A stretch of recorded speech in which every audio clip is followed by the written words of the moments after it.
Saturday night's all right for fighting. We're going to get some wrestling action in this evening with AEW Dynamite and WWE NXT TakeOver XXX. Thank you for tuning in and watching my live reactions play-by-play. I'm your host, Encyclopedia Sports, Coolhand Luke 96. As always, be sure to like, follow, and subscribe on social media. Scroll down, check out the links in the description below. Hit that thumbs up button.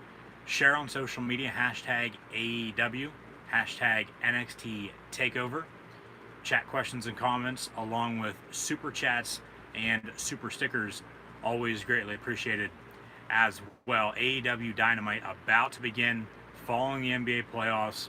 NXT TakeOver XXX, NXT TakeOver 30 in Roman numerals to begin at 7 p.m. Eastern Time, only on the WWE Network. So once again, thank you for tuning in live right here on YouTube and watching my live reactions play-by-play.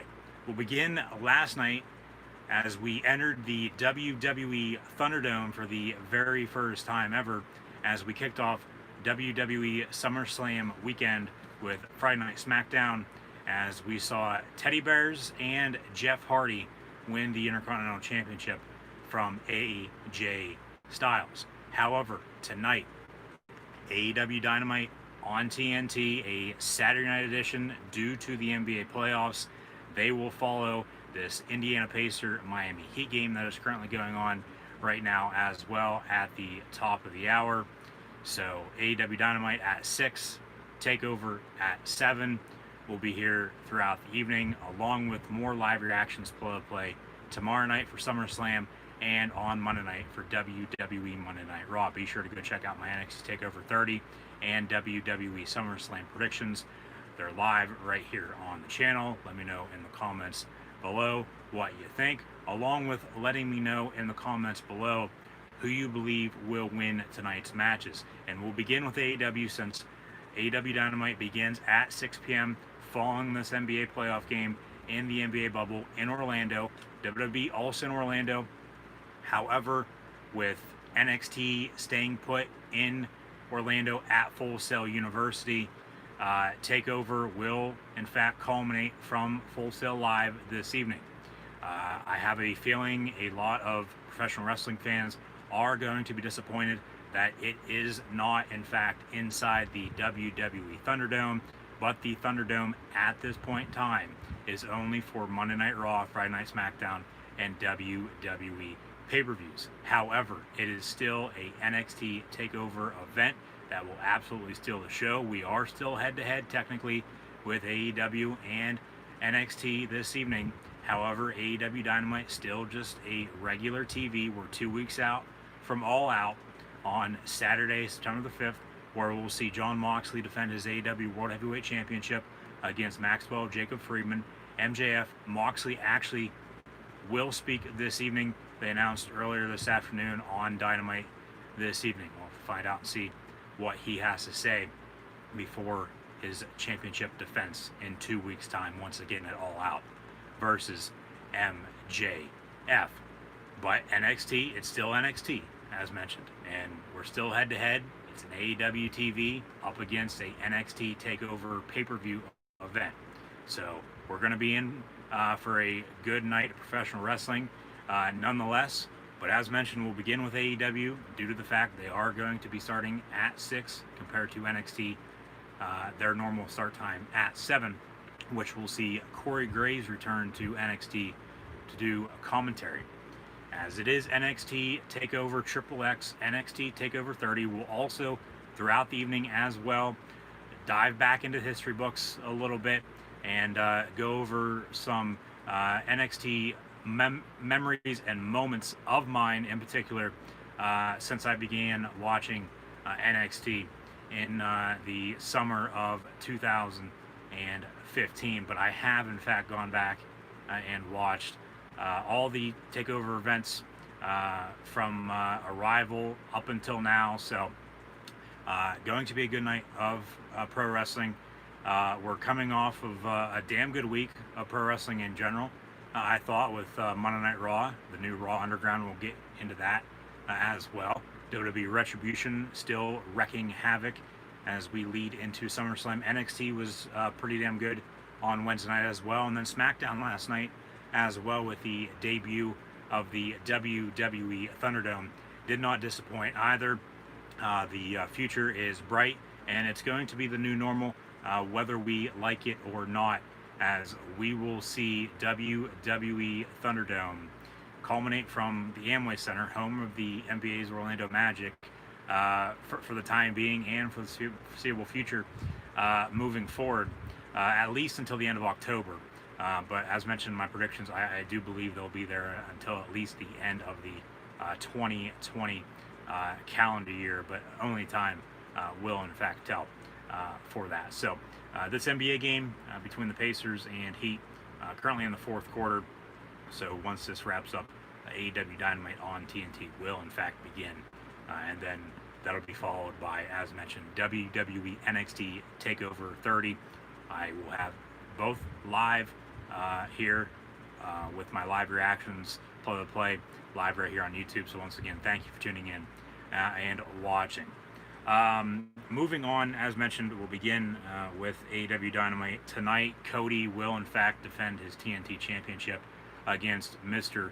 Brody Lee of the Dark Order, formerly known as Luke Harper of the Wyatt family. We very well could see the other former member of the Wyatt family and Eric Rowan, Joseph Rudd, later on tonight as well, if the spoilers are in fact true, but only time will tell for that as well. As I'm hoping, finally, the TNT Championship will in fact be the main event of AEW Dynamite this evening, as basically that is the Jon Moxley will also speak out against MJF, leading into their World Heavyweight Championship match in 2 weeks' time on Saturday, September the 5th at All Out. Orange Cassidy will also have an in-ring interview. We got a few tag team matches as well with the Elite and the Dark Order, along with FTR and Private Party. But we will also get the final in the AEW Women's Tag Team Tournament. So that should be exciting as well. SummerSlam weekend, though, continuing on, moving forward. We had Friday Night SmackDown last night, as mentioned, where we saw Jeff Hardy become the new Intercontinental Champion. We'll see what they do with AJ Styles. I do believe the Fiend Bray Wyatt will in fact defeat the Monster Among Men, Braun Strowman, tomorrow night at the biggest party of the summer, SummerSlam. You'll never see it coming, so they say. I believe that still has something to do with Retribution. We'll have to find out and see. We have NXT TakeOver 30, though, this evening. And on the kickoff pre-show, a triple threat tag team match with Oney Lorcan and Danny Burch versus Breezango and Del Fantasma. Finn Balor versus Timothy Thatcher in singles competition, as well as they added this match after NXT TV this past week. Io Shirai will also defend her NXT Women's Championship against Dakota Kai. We have a fatal five-way NXT North American Championship ladder match with Bronson Reed, Damian Priest, Cameron Grimes, Johnny Gargano, and a returning Velveteen Dream. Adam Cole, Bebe, versus Pat McAfee, the former All-Pro punter from Pittsburgh, who attended West Virginia University, played his whole entire NFL career in the Midwest in the AFC South with the Indianapolis Colts, joined Barstool Sports after he retired early. Now he hosts the Pat McAfee Show, and we'll get more into Adam Cole, Pat McAfee later on throughout the night, as I talked about this a little bit in my predictions. So once again, be sure to go check out my NXT TakeOver 30 and SummerSlam predictions as well, live right here on the YouTube channel. But however, tonight's main event of NXT TakeOver, we'll go back into the history books and relive some memories and moments of NXT TakeOvers. As it is hard to believe it already is NXT TakeOver 30, but as I said in my predictions the other day, as I've been talking a lot of wrestling the past few days, as usual, you know, when it's this time of the month, so to speak, when we have a Big Four pay-per-view or a pay-per-view in general, whether it be returning Payback now next Sunday or a rumored Clash of Champions next month. Keep an eye out for predictions on both of those, along with AEW All Out predictions in a few weeks as well. Tonight's main event for NXT TakeOver is Keith Lee carrying Cross for the NXT Championship. But when you do 5 or 6 takeovers a year, and they've been doing them for 5 or 6 years now, going on 7 and 8, it adds up. It makes sense. So we have NXT TakeOver 30 tonight. Triple H had a Q&A earlier this afternoon. That's when he announced Corey Graves would in fact be on commentary, bringing Graves back to where it all began for him as a commentator after he suffered a career-ending injury that forced him to retire out of the ring. So excited for both AEW and NXT this evening. Still head-to-head, AEW TV and an NXT TakeOver pay-per-view event. So AEW Dynamite, NXT TakeOver 30. Keith Lee carrying Cross, as mentioned, your main event for TakeOver tonight. So we think. I mean, they might bump that up. I highly doubt it. The Adam Cole Pat McAfee match. That's either going to be the co-main event or the third to last match, depending on where they put the women's championship match with Io Shirai and Dakota Kai. But we go back to NXT TakeOver, or an NXT TakeOver TV special. That is Fyter Fest, and then AEW ran Fight for the Fallen a week later on July the 15th, a little over a month ago now. But WWE brought back the Great American Bash event and inserted it into NXT during night 2 of that NXT Great American Bash. That's when we saw Keith Lee defeat the current, at the point in time, current reigning, defending NXT champion, the longest reigning NXT champion in history, Adam Cole, baby. And then Cole, because he doesn't have anything to do, gets thrown into a match with Pat McAfee, which would make sense, and I talked about in my predictions. As mentioned, chat questions and comments always greatly appreciated, along with super chats and super stickers now as well. I'll get to those here in a second, so bear with me. Stay tuned. NBA playoff, Pacers Heat about to wrap up before AEW Dynamite kicks off, and then that'll be followed by, as mentioned, WWE NXT TakeOver 30 this evening. So once again, thank you for tuning in and watching. Like, follow, and subscribe on social media. Hit the thumbs up button. Share hashtag AEW, hashtag NXT TakeOver, and always greatly appreciated. Let me know as well in the comments below who you have in fact winning tonight's matches on AEW and NXT. But Keith Lee defeated Adam Cole, became the new, at the point in time, NXT and NXT North American champion. But then because basically NXT needed the NXT North American Championship more as a brand back than Keith Lee needed it as a double champ, they had him drop the title. That's why we have the Fatal 5-Way NXT North American Championship ladder match now this evening after qualifying matches on NXT TV over the past few weeks. And then you insert Karrion Kross as well, as Keith Lee is still your NXT champion for the time being. I believe everybody's split on this main event match on who they want to win, because if you have Keith Lee retain, what does it do for Karrion Kross, and vice versa? If you have Karrion Kross defeat Lee, however, he just won the title last month and really hasn't been champ that long, even though he's been a champion basically all year, because he's held the North American title since January, right after I saw him back at the beginning of the year at a live event before COVID.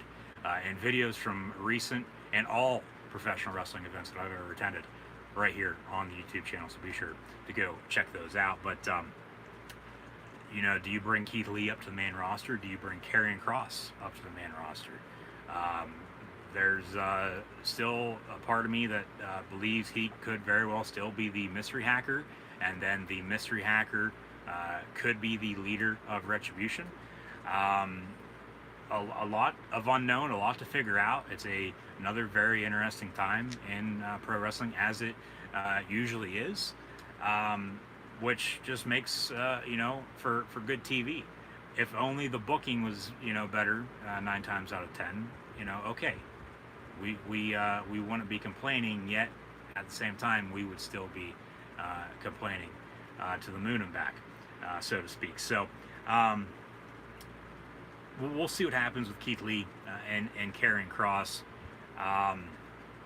because if you have Kross win the title, who other than potentially Finn Balor and Velveteen Dream, depending on what happens in their matches tonight, because it all depends on what happens moving forward storyline wise. It all depends on what happens during these, takeover and pay-per-view events in the WWE. And then, I mean, regardless, they're still going to do what they want to do storyline wise, and end a story on that. But other than Balor and Dream, in my opinion at least, everybody has their own opinion. Who's going to challenge Karrion Kross for the title? Okay, they could have him, be champion then for the next year and a half and break Adam Cole's record. I don't think anybody would be minding that, because his Doomsday Apocalypse persona, the modern day Bonnie and Clyde of the WWE in my eyes, Karrion Kross and Scarlett, from their time in TNA, on the Indies, now in the WWE, on NXT.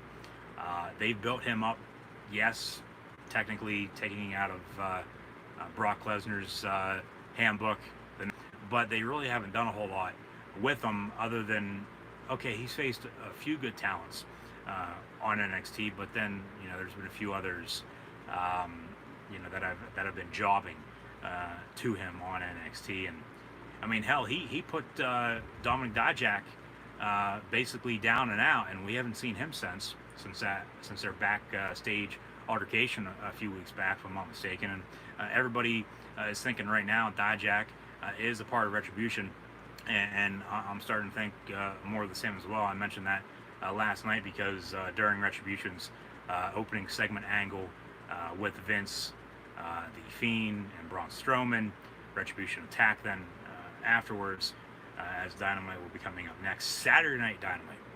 We got two on TV and pay-per-view, for that matter.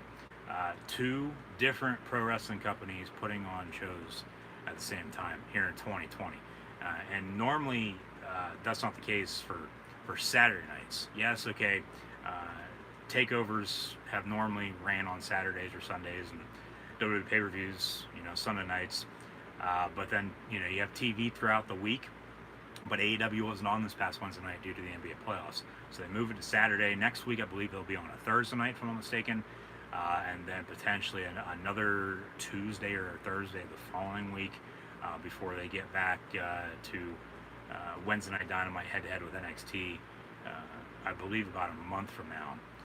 Just due to the fact with COVID and all these sports being pushed back, and NBA bubble, NHL bubble, the WWE Thunderdome is trying to buy some time here, as mentioned. Sorry for any technical difficulties once again, as I await the conclusion of this NBA playoff game with Pacers and Heat, as I figured by now this game would be done and over with, and we'd have AEW Dynamite on, but they did say 6 p.m. or following the NBA playoffs. So it's a little after 6. But hey, you got to do sometimes, and that's what WWE's doing right now with the Thunderdome, to say the least. And it was pretty good last night. I mean, thinking about it a little bit more, following last night's live stream and last night's Friday Night SmackDown, you have to do what you got to do sometimes, and it just wasn't cutting it, hardly anymore at the Performance Center, the WWE PC. Basically it's, by the looks of it, okay, yeah, it's all virtual fans because none of us can be there in person. It's the same entrance as what we would see during a normal Monday Night Raw or Friday Night SmackDown, for that matter, and pay-per-views as well. But there's just more video boards. There's more lighting. There's more lasers, more drones. There's more production overall as a whole to it, and rightfully so. But this is the new normal. It's all virtual until we can get back to our old normal ways, if that makes any sense, because we're still living, at least in the United States here, in this pandemic. I mean, it is still worldwide, but it seems like other countries, more so than the U.S., they've gotten back to their normal pace and their normal setting compared to us here in the United States. But regardless of the situation, life goes on. You got to do sometimes, and at least we have sports back. Football is going to be starting back up here in a few weeks, minus a few conferences in college football, which is a little unfortunate. However, both the Big Ten and Pac-12 looking to play in the spring now, but we could see the rest of the college football landscape be sunk here as well within the next few weeks, depending on what happens. But to me, it's like if, especially baseball right now, traveling, but then if they, along with the NBA and NHL, are playing, and the NFL is going to kickstart, and they'll be traveling, why can't all college football? But that's the thing with college athletics. It's by conference by conference. Even though the NCAA is in charge of everything, it's all just messed up. There's not, even though there is one person in charge, but it's 2020, and now I just saw a little bit ago that, and we'll be thinking about them for sure. The Gulf of Mexico, with the Panhandle of Florida, Louisiana, and the Houston, Texas area. By the looks of it, early next week, they are, well, Texas as a whole, the whole way down to Brownsville, connecting to the Mexico border. It looks like there's going to be 2 hurricanes at the same time hitting the Gulf of Mexico early next week. So thoughts and prayers to everyone going to be affected by that. Hopefully it won't be as bad as what they're saying it's going to be, but we'll see what happens, because like I said, life goes on. We got pro wrestling tonight with AEW Dynamite and NXT TakeOver 30 once again, and once this NBA playoff game with the Pacers and Heat wraps up, we'll get Dynamite kick-started, and then they'll go for 2 hours. So with it already being almost 6:15, obviously, they'll go to about 8:15, 8:30 then at that point, depending on the exact time, with commercials and on top of it, the exact time this game ends, and then TakeOver beginning at 7. I believe total 6 matches now. Yes, 6 matches, because 2 were added after the NXT TV this past week. That's the kickoff pre-show match that'll actually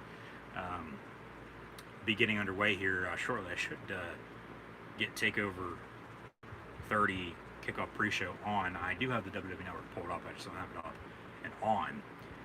But that'll be Oni Lorcan, Danny Burch, Breezango, and Del Fantasma in a triple threat tag team match as mentioned. And then Finn Balor, Timothy Thatcher was the other match recently added following NXT TV this week. And then AEW's Saturday Night Dynamite this evening.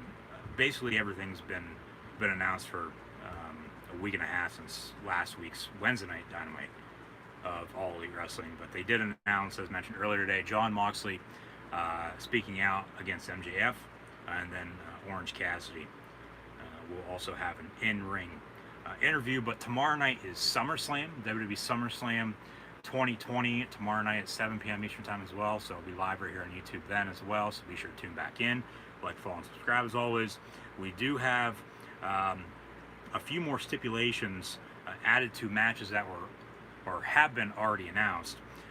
Mandy Rose, Sonya Deville, that is still a hair versus hair match. However, last night during SmackDown, Mandy Rose, Sonya Deville both had different segments, both backstage, and then Sonya actually came out in a 3-piece suit and talked on the mic, which was pretty damn good too.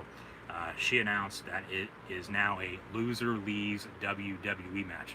So whoever loses between Mandy Rose and Sonya Deville, former tag team partners, as a matter of fact too, whoever loses will still have to get their hair cut, but the loser will also still have to leave the company on top of it. And I think Mandy's going to win just due to the fact that she already got a haircut a few weeks back against Sonya Deville on SmackDown. So that should be interesting. We also have a few other women's matches within the next week. Tomorrow night, though, at SummerSlam, Sasha Banks versus Asuka. That'll be for the Raw Women's Championship.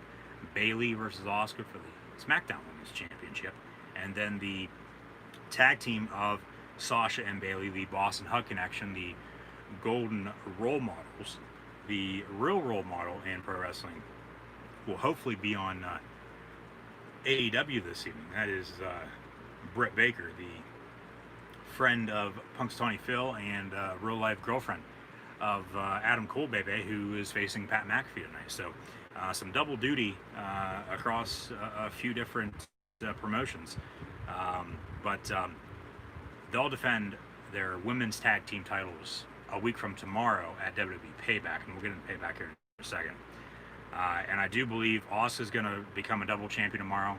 She'll defeat Sasha, she'll defeat Bayley, and then come next week at Payback, whoever Sasha and Bayley as a tag team are going to face and defend their titles against, they'll end up losing. It's probably going to be a triple threat or fatal four-way with a few different women's tag teams, just so that they get everybody involved, I would think. But then they're going to lose. They'll split them up. They'll feud heading on into Hell in a Cell and Survivor Series.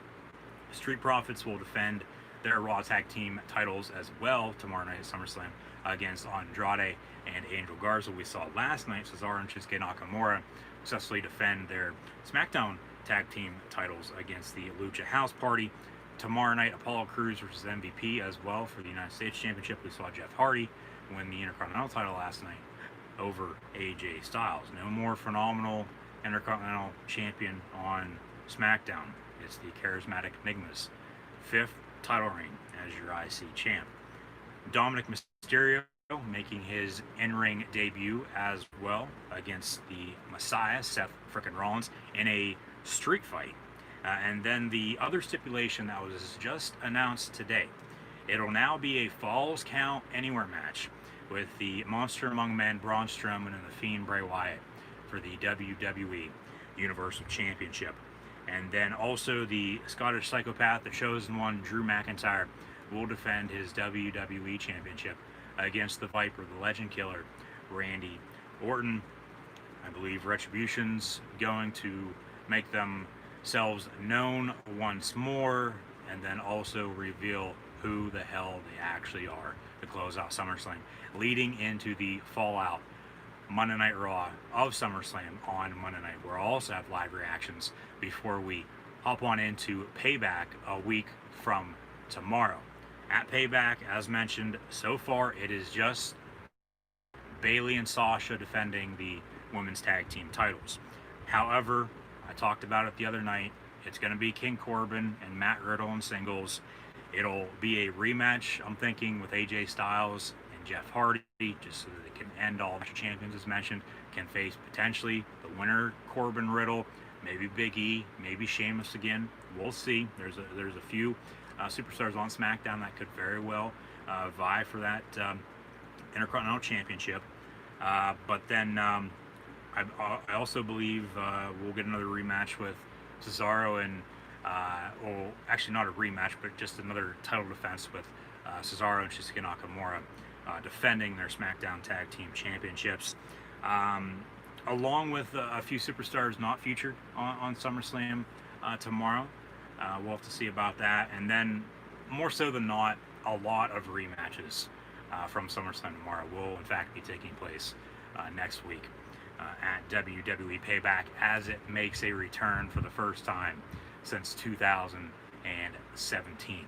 First time ever WWE is going to run a pay-per-view a week after a Big Four pay-per-view event in SummerSlam. So Payback, people going to be trying to get the main roster, steps in to try to take out whoever's in charge and whoever's a part of Retribution. They teased Miz a little bit last night. I don't know if that's going to work out, though. I mean, if they do go that route, okay, they split up Miz and Morrison, hey, ho, then, and then Morrison gets a singles run. I wouldn't mind that. Because Miz ran out after the whole SmackDown locker room during the attack in the opening segment last night on Friday Night SmackDown inside WWE's Thunderdome. But we'll just have to see what happens. I mean, only they know, at this point in time. However, they probably still don't know if that makes any sense, because they probably haven't made up their minds yet. Um, I've heard Tommaso Ciampa, I've heard Aleister Black. I think everybody's hoping for CM Punk. I highly doubt it, but hey, you never know. It's 2020. I honestly believe it's going to be whoever the mystery hacker is. Whoever the mystery hacker is going to be in charge of Retribution. End of story. That's my opinion, but everybody has their own opinion. So I'll leave it at that. With just everything going on in the world of professional wrestling at this point in time, with SummerSlam weekend underway, and we'll have AEW and NXT about to begin. But SummerSlam tomorrow night, be sure to tune in, because as mentioned in my predictions and last night during Friday Night SmackDown, and I'll mention it once more, or maybe a few times later on throughout the night and tomorrow as well. Be sure to tune in 7 p.m. Eastern Time tomorrow night, August the 23rd, 2020, during WWE SummerSlam live reactions, play-by-play, live right here on YouTube, where I will have breaking news that you will not want to miss. So be sure to tune in.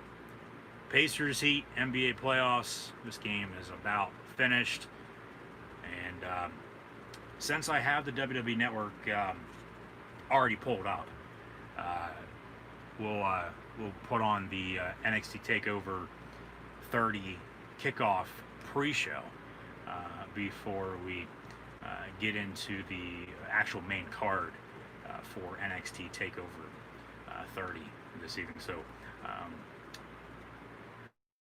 well, hell, it's not even on yet. It's not 6:30. I was thinking that would be on at 6, but it's not a main roster pay-per-view. So we're going to have to wait a few more minutes for the NXT TakeOver 30 kickoff pre-show, as a WWE timeline with AJ Styles and John Cena looks to be on right now. But yeah, just once again, thanks for tuning in and watching. Live reactions, play-by-play. That's what this is. Live right here on YouTube. We'll have AEW Dynamite begin here following this NBA game. However, the NBA playoffs and NHL playoffs will still continue on throughout the evening. And then, as AEW Dynamite will begin here shortly, we'll have NXT TakeOver 30 kickstart as well. So, yeah, just be sure to like, follow, and subscribe on social media. Links in the description below. Hit that thumbs up button. Share hashtag AEW, hashtag NXT TakeOver. It's NXT TakeOver 30. Chat questions and comments, super chats, super stickers as well. Always greatly appreciated.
Finally, some pro wrestling tonight. The NXT TakeOver 30 kickoff pre-show is actually going to begin before AEW. As AEW was supposed to start at 6 or following the NBA playoffs, well, this basketball game finally just ended with the Miami Heat picking up the win over the Indiana Pacers. So we'll have AEW Dynamite for the next 2 hours, head-to-head with the NXT TakeOver pre-show, and then about an hour and a half, I would think, of NXT TakeOver 30. And then TakeOver will have about another hour or hour and a half, depending on how they space everything out. They'll have an hour, hour and a half following Dynamite to close out their show. Scott Stanford, the last professional broadcaster, Sam Roberts, there's Booker T as well. That is the NXT TakeOver 30 kickoff pre-show panel. No more Renee Young. Yes, we very well could see her in potentially AEW. Or if she just wants to get out of pro wrestling in general, good for her. So earlier today, there's Pat McAfee and his boys face to face with William Regal.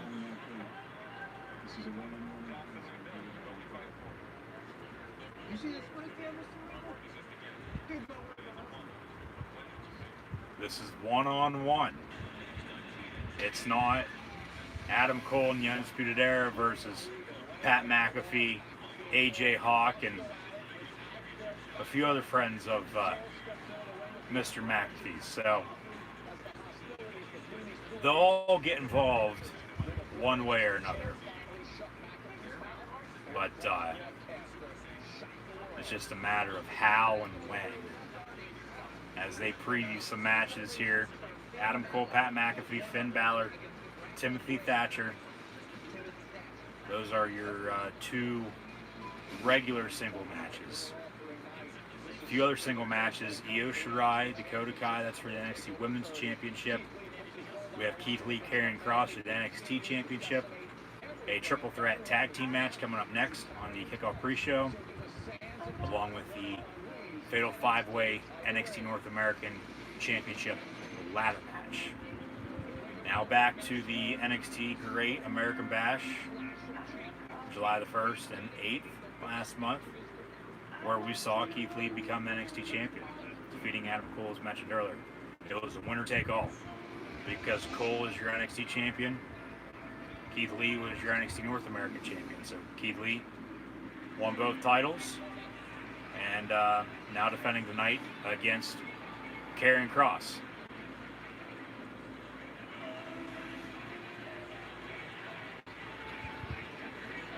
AEW Dynamite bringing the boom for a special Saturday night edition of AEW Dynamite. And they're in Jacksonville at Daly's Place, right outside of TIAA Bank Field, home of the NFL's Jacksonville Jaguars. We got AEW talent ringside. And we're going to get things started right off the bat. And for some reason, Tully Blanchard is now ringside in the corner of FTR, formerly known as Mechanics and the Revival in the WWE. So maybe Tully's not going to be managing the former Perfect 10 and Ty Dillinger, now Sean Spears in AEW. It seems like they've cut ties with that because they had Tag Team Appreciation Night a week and a half ago with FTR, the Young Bucks, Tully and Arn. And yeah, Tully looks to be managing FTR now. So, good old JR, Jim Ross, Tony Schiavone on commentary. And as we see this video package,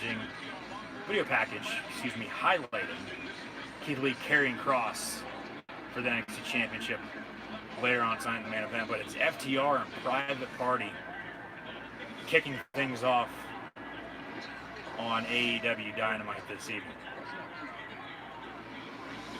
We have the Elite versus the Dark Order later on as well.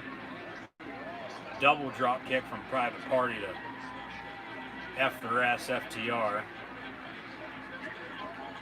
And yeah, Tully's managing the Revival now on AEW.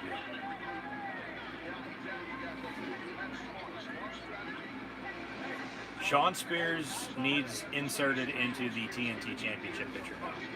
If Cody retains, contingent on if Cody retains tonight.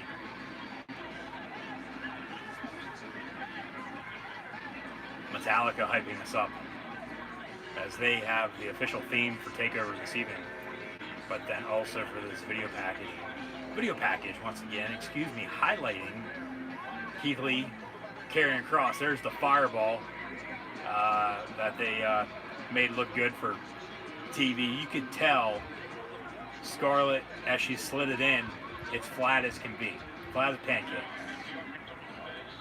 And then they pan to Keith Lee, and then they pan back to the contract in the ring, and you could tell it was opened up a little bit.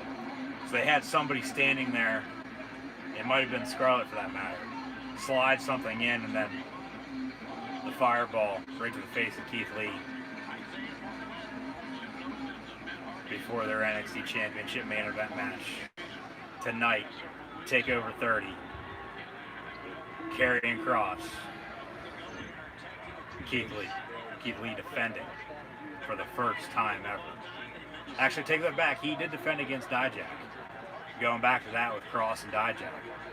And then we haven't seen Dijakovic since. Kross put him down backstage, and he hasn't been on NXT since, so that's why I think a lot of people are thinking he's Retribution. The one guy in Retribution, that's why I said it last night, the past few shows, it does in fact look like Dominik Dijakovic back. So We'll see if he has anything to do with Retribution or not. But tonight in the NXT TakeOver 30 main event, Keith Lee defending his NXT Championship against Karrion Kross, formerly known as Killer Kross, where they changed the name once he arrived in WWE's Yellow Brain NXT. So we'll see what happens later on tonight as Scott Stanford and Sam Roberts still preview tonight's matches. FTR, former NXT Tag Team Champs, that's not on the card tonight for TakeOver. However, they will be a part of the memory moment later on tonight with winning the NXT Tag Team titles in the past. And then they were a Raw and SmackDown Tag Team Champion as well on the main roster, but then they just weren't booked right. And kudos to them. They wanted out, and they left on their own terms. And now they're in AEW. And they are one of the best tag teams, old school tag teams, as a matter of fact, here in the World Professional Wrestling in 2020. So FTR Private Party, Saturday Night Dynamite.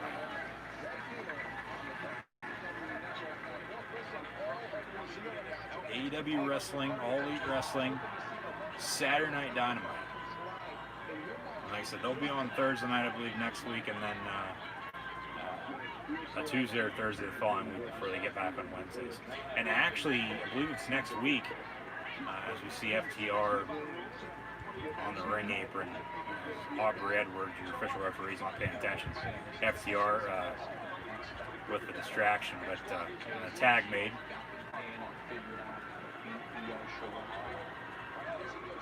Elbow drop. Next week, AEW is bringing back fans, as they have a little bit over the past few weeks, but they are actually beginning to sell tickets for future AEW shows at 15% capacity. And you'll be spaced out in the amphitheater down in Jacksonville, Duval, if you will, Daly's Place, where they had, I believe it was a Fight for the Fallen last July, the first Fight for the Fallen pay-per-view. And then they had the January 1st, New Year's special there this past January 1st. And then they were still touring, and they've been in Jacksonville, though.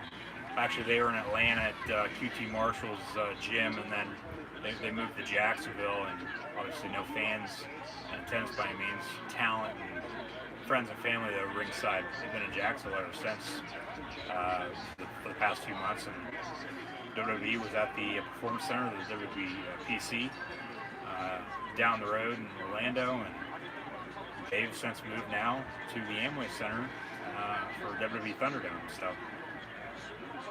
Now they're going to talk on the NXT TakeOver Kickoff pre-show about Imperium. We haven't seen Walter due to the fact with NXT UK basically being shut down due to the pandemic. We've seen half of Imperium become your NXT Tag Team Champions. But as mentioned, no NXT Tag Team Championship match tonight. We will, in fact, have a triple threat tag team kickoff pre-show match coming up very shortly. But I mean, they did have, and we got a different setup, a different entrance. It seems like here for TakeOver 30 this evening from Full Sail Live, Full Sail University in Orlando. And speak of the devil with that triple threat tag team match, here comes Tyler Breeze and Fandango Breezango, the Fashion Police, making their appearance, making their entrance. And those triple X letters for the NXT TakeOver 30 setup for the entrance tonight, I can guarantee you those are the same ones they used for WrestleMania 30 in New Orleans. They're just more spaced out. And I mean, they did touch it up a little bit. They did try their best, I guess, because like I said earlier, I think there's going to be a big disappointment that this, along with NXT and future NXT takeovers, as of now, aren't going to be in the Thunderdome with the virtual fans. So,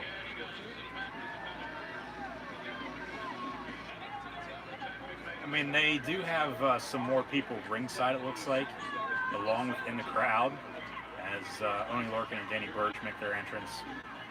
Now, Del Fantasma.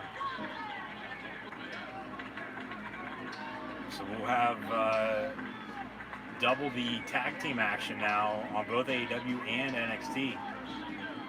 Tag made with FTR and Private Party, clothesline. And here comes Del Fantasma. So we'll get the triple threat tag team match kick-started here coming up next.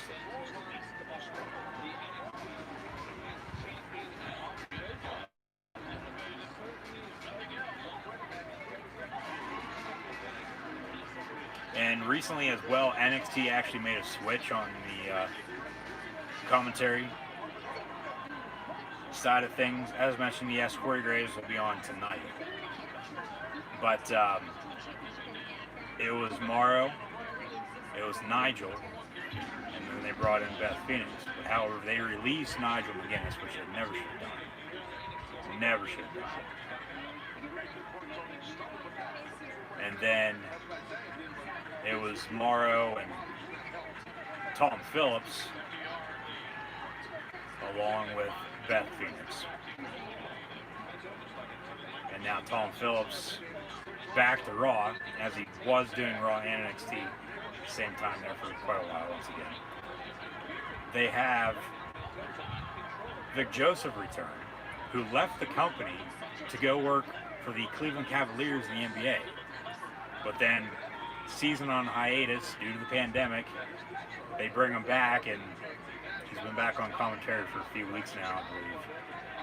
So it's Morrow, Vic Joseph, and Beth Phoenix, rather than Morrow, Nigel, and Beth. Like I said, they never should have gotten rid of Nigel. Kick out at 2 by FTR. But the thing is, too, a two-man play-by-play with one color and Beth Phoenix, a color commentator, does not work. It does not work. Nothing against Morrow, Vic, or Beth by any means. It just doesn't work. They actually have NXT TakeOver 30 ring aprons set up as well. Normally they're just the normal NXT, but it's NXT TakeOver 30. We got the Kiss theme to it. And the 3 big X's, the triple X at the entrance. That, as mentioned, I could probably guarantee you that those were used at WrestleMania 30. And they had them sitting around and, well, we can use these, we'll throw them in the entrance to TakeOver. So here we are. Double tag team, MJF 2020. It'll be MJF and Jon Moxley in a few weeks for the title. Tully Blanchard pulls FTR out of the way as Private Party goes flying over the top rope and then completely misses. And we'll have to see what happens with Tully's daughter and Tessa Blanchard on if she'll end up signing with the WWE and then more so than not be assigned to the NXT brand, or if she'll in fact go to AEW and then get the Ric Flair Charlotte treatment, if you will. 1, 2, 3 FTR, your winners though in the meantime over Private Party to kick off AEW, a special Saturday night edition of Dynamite this evening. Chat questions and comments along with super chats and super stickers, always greatly appreciated, as well as Tully stands tall in the middle of the ring with FTR after the Shatter Machine finish on Private Party. Taz also on commentary this evening as well, alongside good old JR and Tony Schiavone. And they really haven't done anything with Brian Cage or the FTW Championship that they introduced last month at Fight for the Fallen. They haven't done anything with that set, so we'll see what's up with that. So, main event tonight, AEW Dynamite. It'll be Cody Rhodes defending his TNT Championship, the new TNT Championship that has gold in it rather than silver, defending against Mr. Brody Lee of the Dark Order. That's tonight's main event on AEW. MJF update for his campaign, MJF 2020. The really only real candidate this year. And now earlier today, a John Moxley promo backstage, it looks like, in front of a fence or a cage of some sorts, as this kickoff pre-show match, the triple threat tag team match, continues on the WWE Network for NXT TakeOver 30. So once again, thanks for tuning in and watching. Like, follow, and subscribe on social media. Hit that thumbs up button. Share hashtag AEW, hashtag NXT TakeOver on social media. Hit the thumbs up button once more. And chat questions and comments along with super chats and super stickers. Always greatly appreciated as well.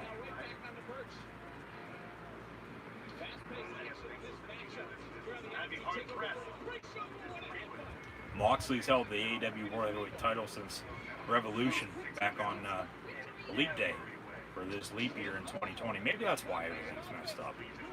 But he defeated Chris Jericho in that main event on February the 29th. I actually didn't watch that just due to the fact I was actually at another wrestling event that night. Videos from that, along with other wrestling events right here on the channel, so be sure to go check them out. But you know, is the time right to take the title off of him?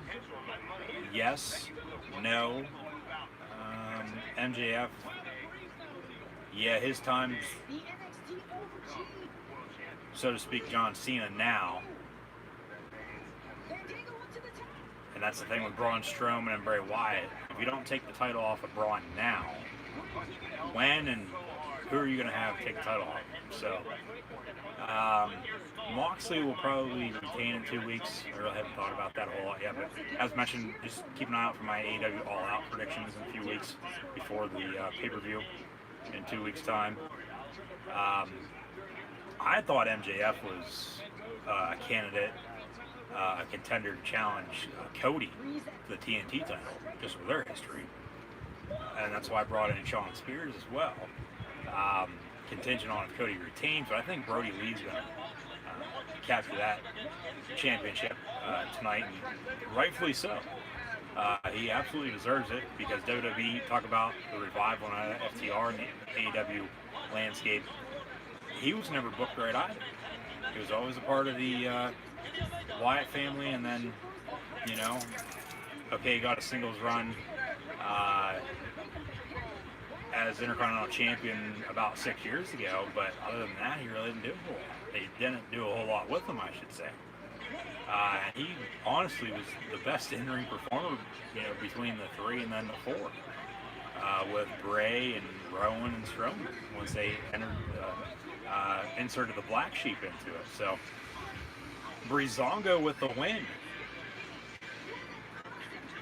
Breezango with the win on the TakeOver 30 kickoff pre-show. That's a little surprising.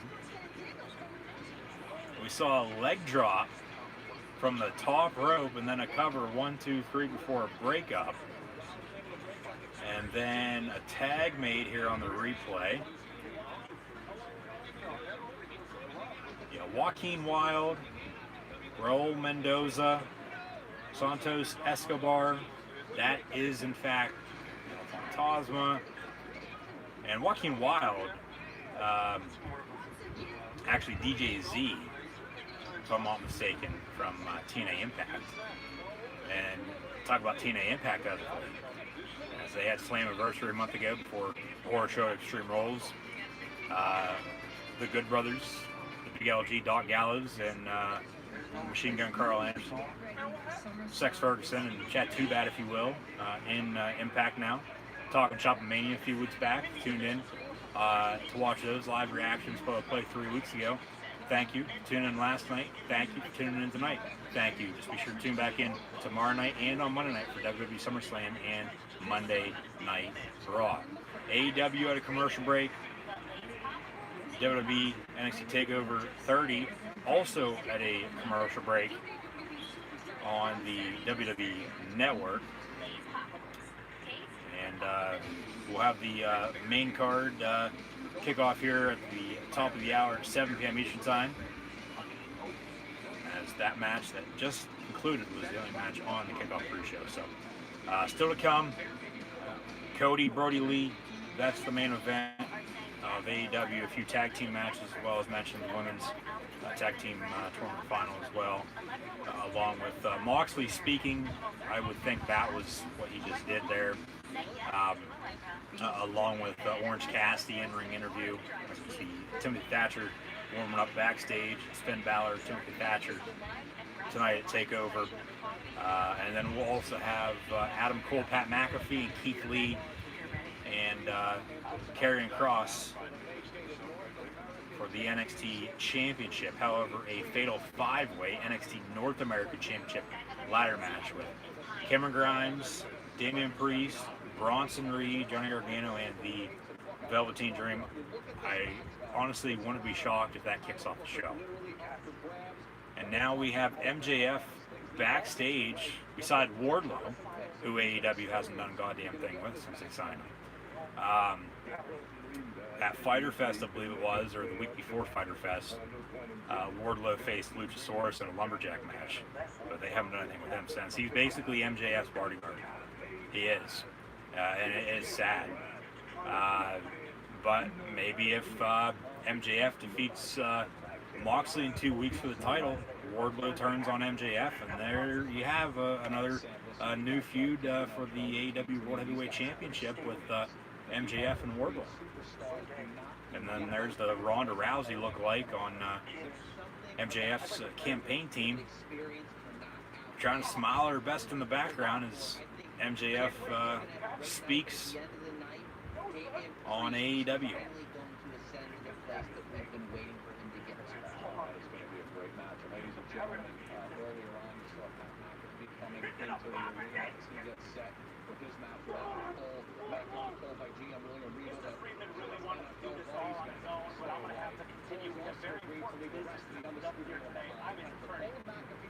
And now, for some reason, as we see the Undisputed Era earlier today also arrived to Full Sail University. Okay, we get into the Cole McAfee story now. A month ago, yeah, Cole was on the Pat McAfee show live in studio. However, there's more history behind this. This goes back to the spring of 2018, March of 18, a few months after I witnessed my first NXT live event, and then actually a month before I witnessed my second. Videos from both those right here on the channel as well. Be sure to go check those out. That's when Bobby Fish got hurt. NXT was on a house show loop in Indianapolis. They went at it on social media then afterwards, I do believe. And then with Pat McAfee being on the pre-shows every once in a while, not as of late though because his contract ran up, the feud sort of ended, but then it started back up with Cole on the show because he just dropped the title, and it makes sense. And I knew this would happen. I said it a few weeks ago during Talkin' Chop Mania, because that Thursday, 2 days before, that's when he was on the show. That would have been July the 30th. And because Cole dropped the title, didn't have anything to do, hey, we have an NXT TakeOver event coming up. You know, what do we do now? Because he dropped the title to Keith Lee, well, insert Pat McAfee, former All-Pro punter of the Indianapolis Colts.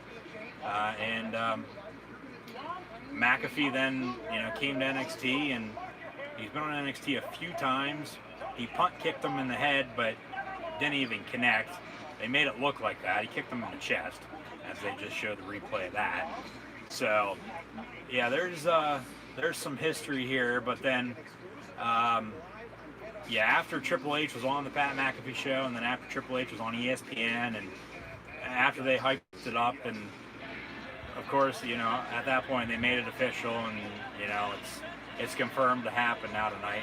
I mean, McAfee with his promo the other night on NXT, that was damn good. But you know, like he said, he is a 8-time millionaire for a few different things. I mean, hell, he played in the NFL for God's sakes for how long, and then retired early, which was a shocking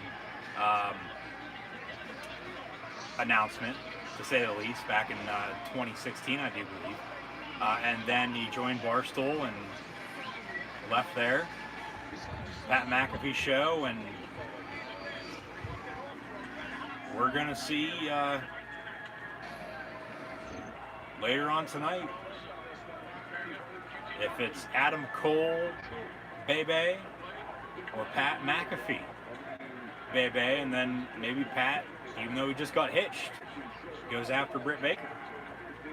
And I talked about it on Thursday night as I recorded my TakeOver 30 and SummerSlam predictions a day earlier than what I normally do, just due to the fact with myself streaming Friday, Saturday, Sunday, Monday, with the new Thunderdome and just everything going on. Normally wouldn't record until after SmackDown, but I talked about it with Cole and McAfee, basically with what I just stated. But they're both Pennsylvania boys. McAfee from Pittsburgh, Cole from down around Lancaster, and it's really the battle, and I said it on Thursday night during my predictions, it's really the battle on if Sheets or Wawa is in fact better, and we all know the real answer, and it's Sheets. So, with that being said, okay, you'd have to go Pat McAfee, because McAfee, from being from Pittsburgh, is closer to Sheets' headquarters in Altoona compared to where Adam Cole's from down around Lancaster, not Lancaster, Lancaster. But, I mean, hell, it's not like nobody's ever been to Sheets or Wawa before, but Adam Cole is dating Britt Baker, who is from Punxsutawney, and Punxsutawney is closer to Altoona than Pittsburgh or Lancaster, for that matter. So, kickoff pre-show now, officially done and over with. Closing credits, now the opening video package for NXT TakeOver 30, with highlights in the XXX across the screen of old memories and moments, and we'll get into all those throughout the night as I'm getting chills right now. I mean, you talk Keith Lee, Karrion Kross later on tonight. You know, Adam Cole, Pat McAfee, Kevin Owens, Shinsuke Nakamura, Samoa Joe, Finn Balor. I mean, the list goes on and on and on. Velveteen Dream, Gargano, Ciampa. NXT, yes, they took over, but now there's All Elite Wrestling. And long story short, I've said it time and time again, I just want good professional wrestling. I could care less about ratings. I could care less, you know, what the demo is, what, blah, blah, blah, blah, blah. I don't care. Even though, yes, the demo god is Chris Jericho. We'll see if he's on AEW tonight. I don't believe they advertised him for anything, but now the actual opening video package for TakeOver. So, we'll see what the night holds, as this is actually the second match now on AEW. We saw FTR defeat the tag team of Private Party, but now we got a, I believe, 10-man tag team going on. Hashtag AEW Dynamite. I believe they're going to do the hashtag for the match as well, as they've done in the past month and a half.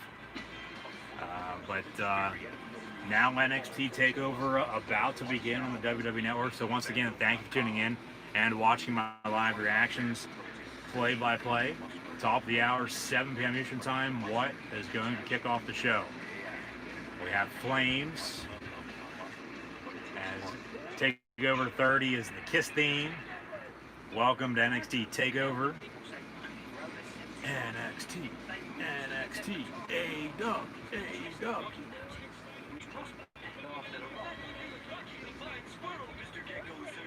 So Vic Joseph, Corey Graves, Beth Phoenix.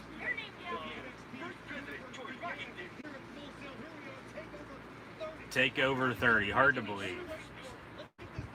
And it's going to be Finn Balor, Timothy Thatcher in the opening contest of NXT TakeOver. Hashtag AEW Dynamite, hashtag NXT TakeOver when you share this on social media. Chat questions and comments along with super chats and super stickers, always greatly appreciated as well.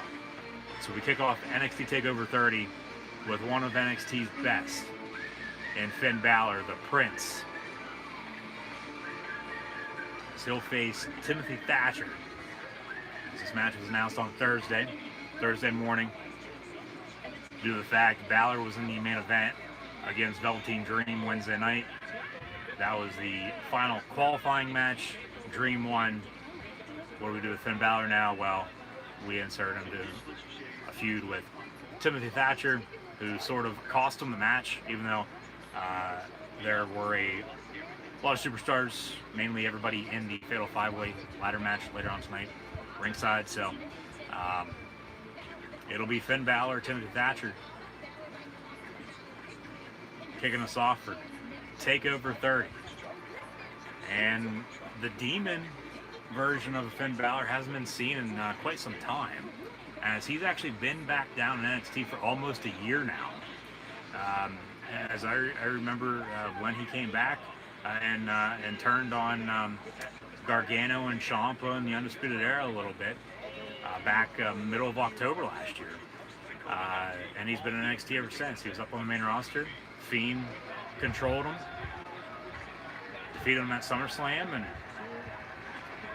he goes back down to NXT. And then now here we are a year later at SummerSlam weekend, and Finn Balor is taking on Timothy Thatcher at TakeOver. So a lot going on. Like I said, this 10-man tag, it's Jungle Boy and Luchasaurus with the Lucha Brothers, the Butcher and Blade, and who's the other tag team? This looks like an 8-man, not 10-man. As Jungle Boy takes out the Butcher and Blade. Big kick from Luchasaurus, now going for a choke slam. That really didn't connect. 1, 2, kick out at 2.5. And Finn Balor, Timothy Thatcher underway now as well. And then a headbutt from the Butcher, as we see AEW Dark results on the bottom of the screen. A stunner. And then I don't know what the hell that was, but alright. Who is the other tag team in this match? It's Luchasaurus and Jungle Boy.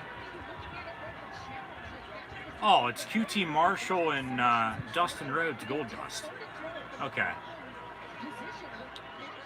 QT Marshall, Dustin Rhodes, Goldust, Lucha Brothers, Luchasaurus, and Jungle Boy along with the Butcher and Blade. That is the 8-man tag right now. And then also, as mentioned, Finn Balor and Timothy Thatcher in singles competition to kick off NXT TakeOver 30. So hashtag AEW Dynamite, hashtag NXT TakeOver when you share on social media. And thank you for tuning in and watching. If you have chat questions or comments, along with super chats or super stickers now as well, be sure to drop those in the comment section below. But be sure to hit that red subscribe button if you're not subscribed, and like, follow, and subscribe all over social media. Links, as always, in the description below. Quick roll-up pin, Jungle Boy, 1, 2, 3, and The tag team of Luchasaurus and Jungle Boy, along with QT Marshall and Dustin Rhodes, they pick up the win over the Butcher and Blade and the Lucha Brothers. And now we got some pushing and shoving back and forth with the Butcher and Blade and the Lucha Brothers, as Luchasaurus and Jungle Boy, along with QT Marshall and Dustin Rhodes, stand tall.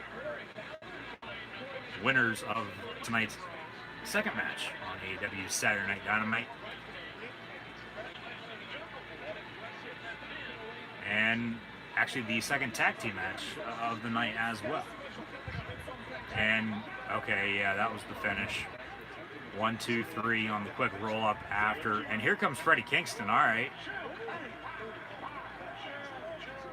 As the Lucha Brothers push the Butcher and Blade into the quick roll up, 1, 2, 3, and then that's how it was.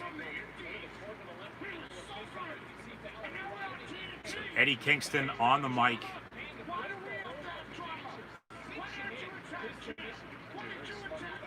And I remember him from when he was a part of TNA a few years back with James Storm in a faction that really never got going. I honestly don't even remember the name because they really didn't even do a whole lot with them because it didn't work. But that's when TNA was, until now at least, on its last leg, and it was right before the Hardys left to come back to WWE, and now Matt Hardy's left once again to go to AEW, and they really haven't done anything with them, since either. So a lot going on as usual, but hey, it is what it is. So yes, thank you once again for tuning in and watching. Just be sure to share on social media. Hashtag AEW, hashtag NXT TakeOver, and Thatcher in control of Finn Balor, working the left knee of the Prince in Orlando at the Full Sail Live complex. And now Eddie Kingston, as he hugs it out with the Butcher and Blade and the Lucha Brothers, winks to the camera. So, maybe they're going to have him lead this faction of some sorts. Earlier today, there's Britt Baker. She's working out, it looks like. And all right. Kip Sabian and Penelope Ford nearby as well, making out a little bit, trying to work out those two in the meantime. Yeah, Britt Baker, if she doesn't win the AEW Women's Championship anytime soon, and then depending on what happens with Tessa Blanchard, both, and I've talked about it, I don't know how many times before, both the WWE and AEW for NXT, for AEW and NXT, they both need to figure out their women's division because it both got off. Like, it's absolutely pathetic.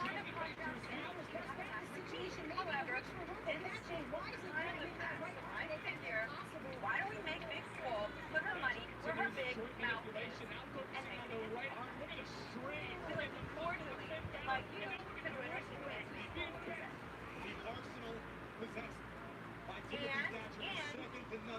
Reebok will do your makeup here for free. Shut up.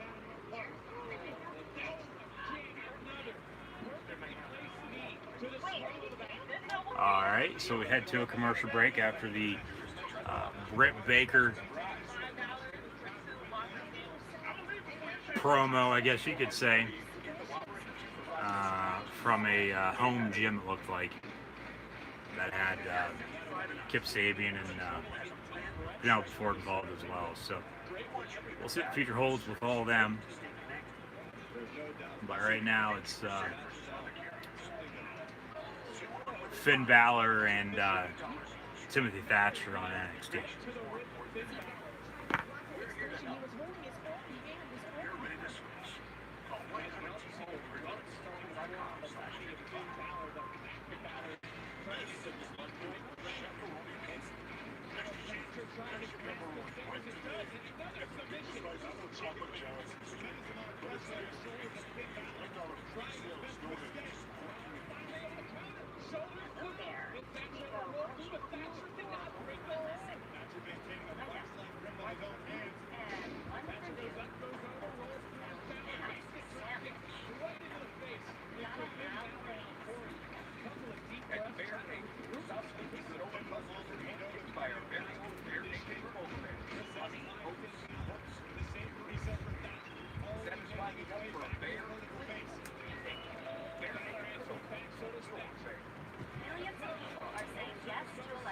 interrupted there a second ago at the conclusion of the kickoff pre-show and the start of TakeOver this evening. I noticed for a second there, I don't know why, for some reason the chat got disconnected, but then stand by for a second, it automatically reconnected itself. But that's just one more technical difficulty on my end that, one, I've never had happen, but two, shouldn't be happening to begin with. But for some reason they still do.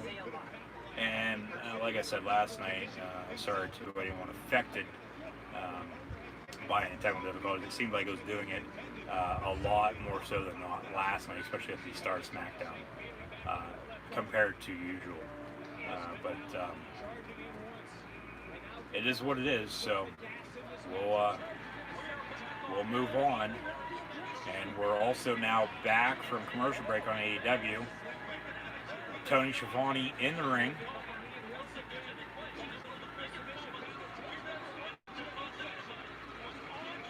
And Tony Schiavone is going to interview freshly squeezed Orange Cassidy on AEW. And Jericho in the Inner Circle will probably have, I would think, some type of interference. But freshly squeezed Orange Cassidy now on AEW for his in-ring interview. Balor and Thatcher on NXT still going strong. And as mentioned, if you have chat questions or comments, along with super chats or super stickers now, drop them in the comment section below. And Orange Cassidy coming out with Chuck and Trent, best friends.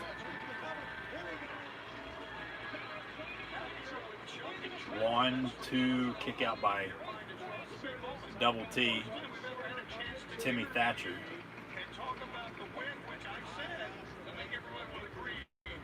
And as mentioned, Vic Joseph, Corey Graves, and Beth Phoenix on commentary.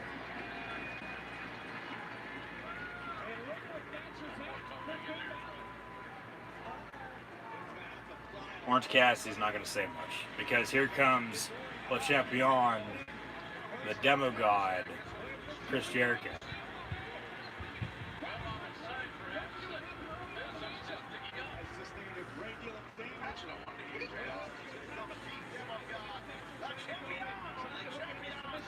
And Jericho actually coming up by himself, surprisingly. No Inner Circle. But that only means they're going to attack from behind, coming out of the crowd. So keep an eye out if you are, in fact, watching AEW. Keep an eye out for Jack Swagger, Jake Hager, and Sammy Guevara, who made a return recently, along with Santana and Ortiz to attack Orange Cassidy and Best Friends. Jericho gonna stay at the top of the entrance ramp as Orange Cassidy, Best Friends, and Schiavone are in the ring.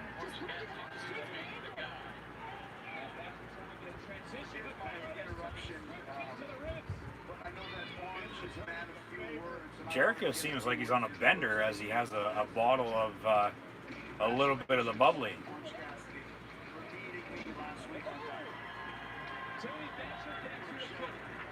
And yeah, Orange Cassidy beat Jericho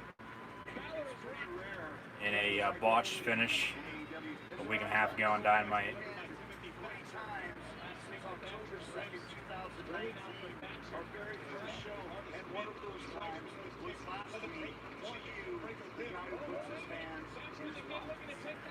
Yeah, Orange Cassidy doesn't really say much. He puts his hands in his pockets, jumps off the top rope, literally rolls underneath the bottom rope into the ring. He's a different cat for sure.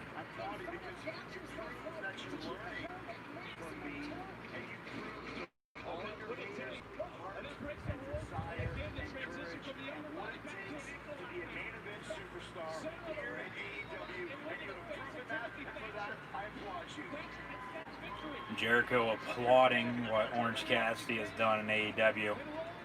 So maybe a welcome in gift of some sorts with a little bit of the bubbly.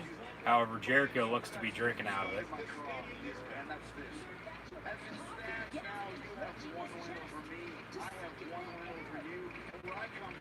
And Jericho wants a rubber match it all out, basically, here. Long story short, because they both have a win apiece.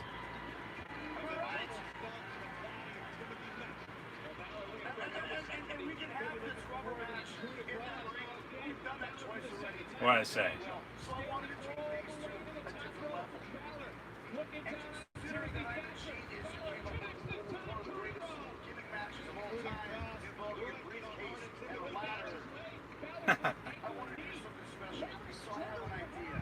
Jericho has an idea.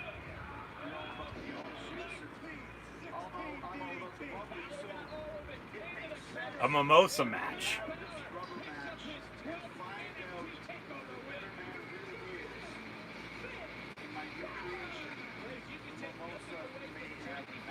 The Mimosa Mayhem match.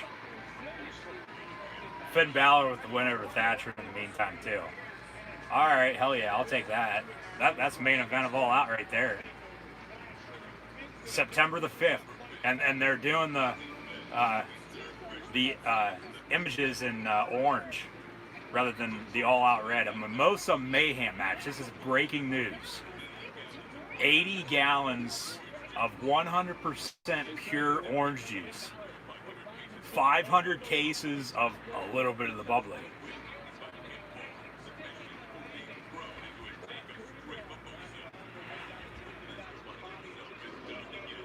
And it's going to be the demo god Chris Jericho against freshly squeezed Orange Cassidy in 2 weeks' time.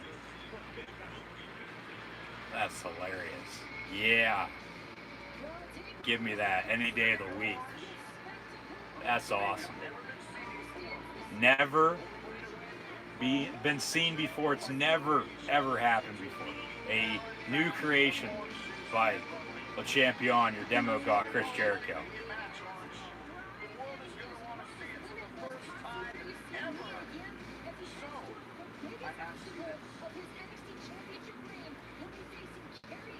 Do you accept? Do you accept the challenge? He's going to put his hands in his pockets and say, yeah. Bayley and Sasha at TakeOver.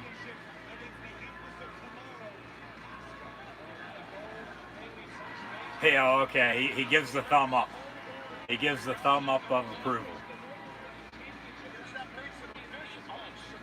So in 2 weeks, we now have 2 official matches for All Out. Jon Moxley, MJF for the AEW World Heavyweight Championship, and in the first ever Mimosa Mayhem match, the demo god Chris Jericho and freshly squeezed Orange Cassidy. That's hilarious. And here come the rest of the inner circle. There's Hager, Guevara, Santana, and Ortiz, as thought. Coming out of the crowd, they're now ringside. Seems like the Fatal 5-Way NXT North American Championship ladder match is coming up next as well on TakeOver. Here's to ya. Get 'em, boys, and then the inner circle attacking best friends in Orange Cassidy. I'm hyped for the first ever Mimosa Mayhem match. That's awesome. But Jericho had a line in that promo. There's the Judas effect to Orange Cassidy as the inner circle will stand tall.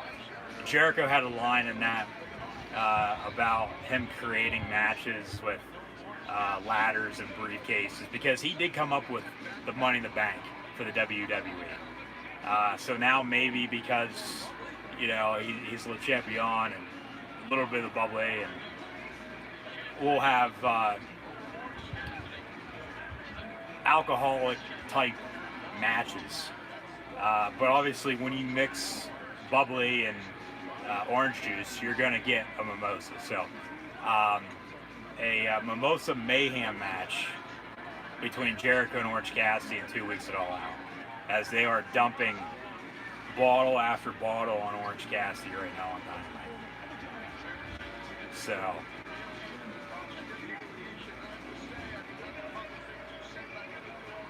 that's a cool idea. That's a good one.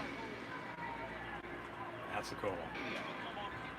And yes, in fact, coming up next, hashtag NXT TakeOver once again, the NXT North American Championship ladder match with Bronson Reed, Damian Priest, who's coming out first, the Velveteen Dream, Cameron Grimes, and Johnny Gargano. This will be a damn good match. And as the Inner Circle stands tall, we're going to head to a commercial break and then come back with another tag team match by the looks of it. So, breaking news, a Mimosa Mayhem match in 2 weeks at All Out between Jericho and Cassidy. I'll also have breaking news tomorrow night during SummerSlam that you will not want to miss, so be sure to tune back in.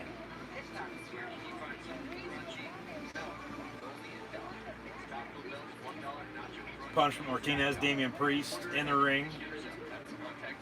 One of the coolest entrances in NXT right now.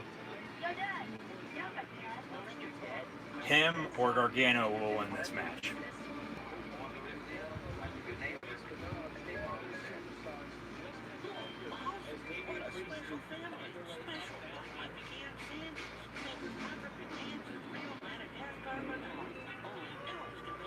Here comes the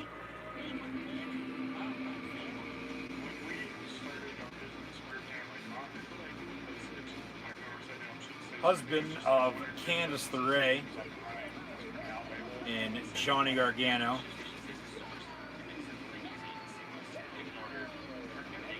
All heart, no soul.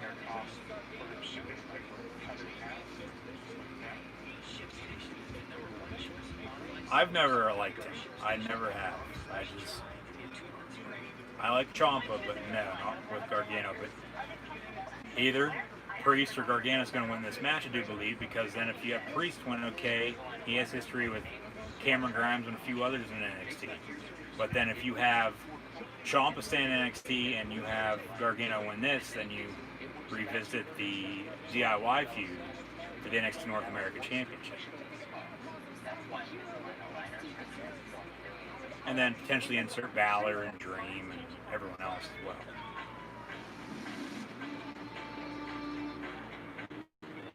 Damian Priest, Johnny Gargano, here comes Thick Boy.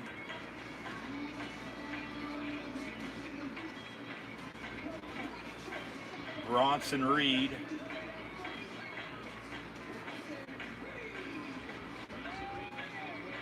He wins this, we riot. And if Bray doesn't defeat Braun tomorrow night, we also riot. All Bronson Reed is another Otis. And what have they done with Otis since he won Money in the Bank? A match that he should have never won to begin with? Absolutely nothing. Yes, okay, Head Machinery involved with Mandy and Sonya and Miz and Morrison, hey, ho, ho, but no. They have not done a goddamn thing with this. And the Money in the Bank, talk about that with Jericho inventing that and bringing it up on AEW tonight, and inventing the Mimosa Mayhem match now. The past few years for Money in the Bank, and Money in the Bank for myself, it's my favorite, most favorite pay-per-view, because it really, for the next year, it could very well change the landscape of the WWE as we see it. With a simple cash-in and 1, 2, 3 year new champion. But over the course of the past few years, okay, that's a bad look. I'll get more in on that in a second. They have not done a damn thing with Money in the Bank over the past few years. Like, whoever wins it normally loses it. And okay, they had it on, the top of, or they had it at WWE headquarters this year due to the pandemic, but still, like, come on. And that goes back to booking. You know, and I've talked about that I don't know how many times. No, but the next match on AEW is the Elite versus the Dark Order. Dark Order came out first, and they all came out without their mask on. That's definitely a bad look, especially when you're trying to keep hidden who's a part of HUD, even though we know who their names are, who's a part of the Dark Order. Here come the Bucks of Youth, the Young Bucks, and one half of the AEW World Tag Team Champions, the Cleaner himself, Kenny Omega. So the Elite versus the Dark Order, head-to-head with NXT TakeOver's NXT North American Championship ladder match. Cameron Grimes just made his appearance. Here comes the Patrick Clark, the Velveteen Dream, who just made a return over the past few weeks and defeated Finn Balor in the main event qualifier match on Wednesday night to be inserted into this match.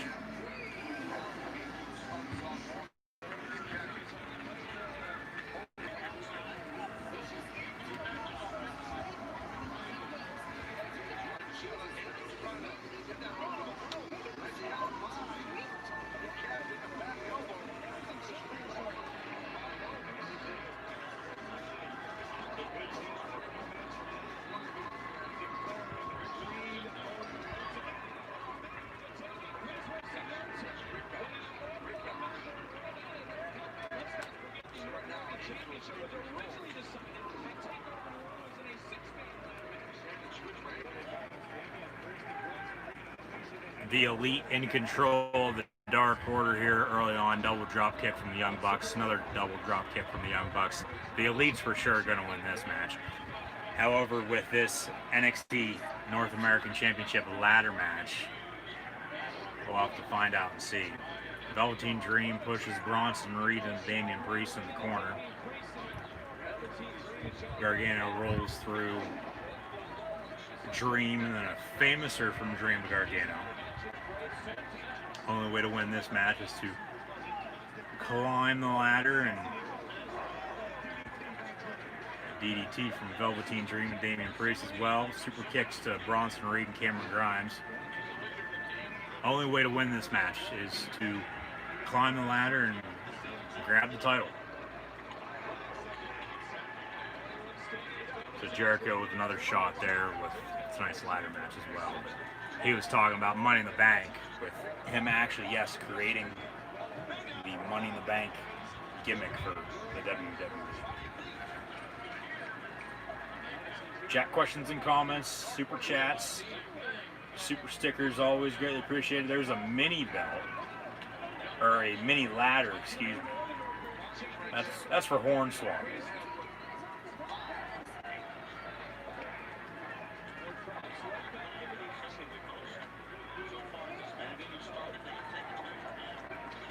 Big kick from Cameron Grimes.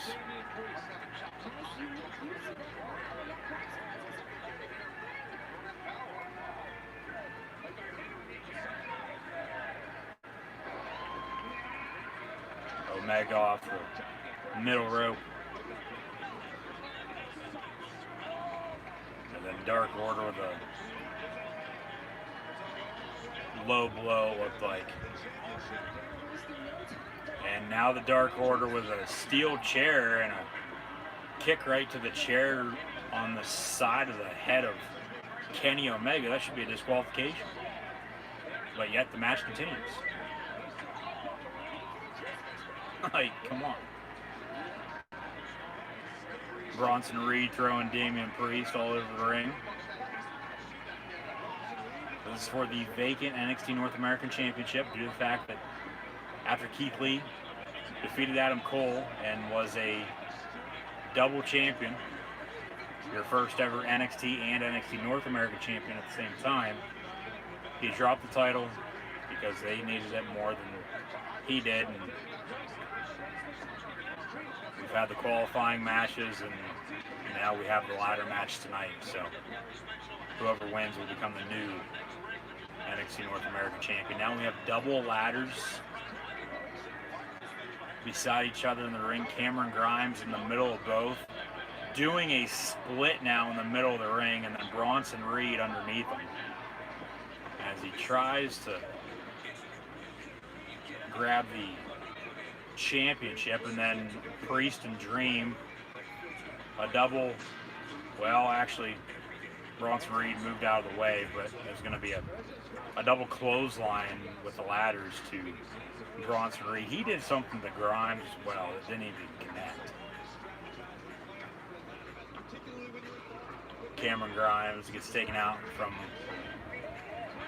Gargano and Dream's ladder, and then Bronson Reed with a clothesline, and then sent on top of the ladder. That was on top of Gargano and Dream. Yeah, all Bronson Reed is another Bull Dempsey, another Otis. He's nothing special by any means, no offense, but he, just doesn't work. Grimes, Trevor Lee with a forearm clothesline from Bronson.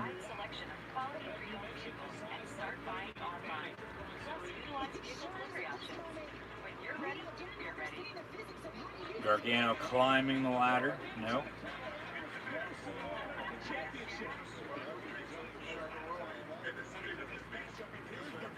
Powerbomb from Bronson to Gargano, and Gargano keeps climbing the ladder once again. Chokeslam from Damien, and Gargano continues to climb the ladder.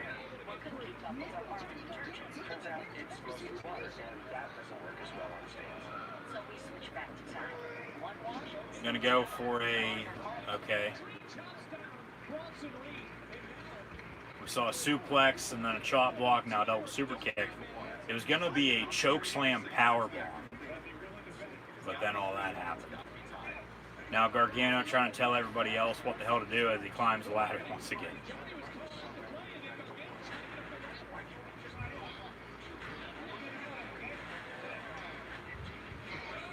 Once again, Gargano telling him what to do, and he's going to collapse the one ladder.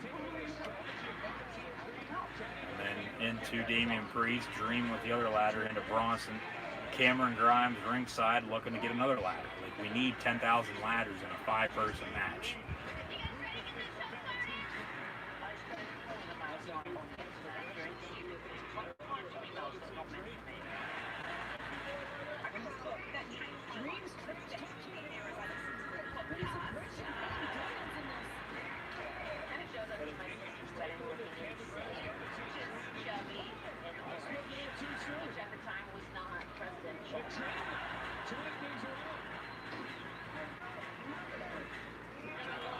Split screen on the commercial break for AEW, and once again another match, hashtag, with the Young Bucks and the Dark Order.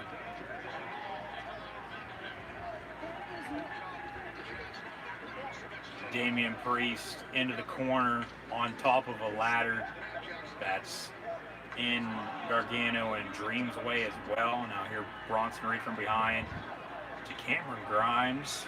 Now they're all in the corner, and Dream gets hit right in the head with a ladder. Bronson Reed in control.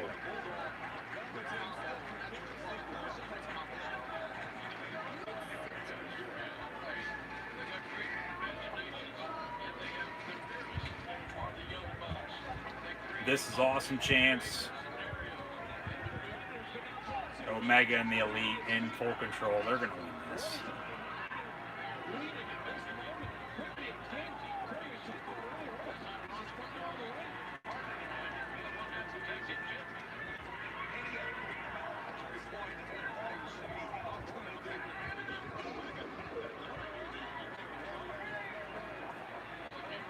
And a vertical superplex now off the top rope with all 5 members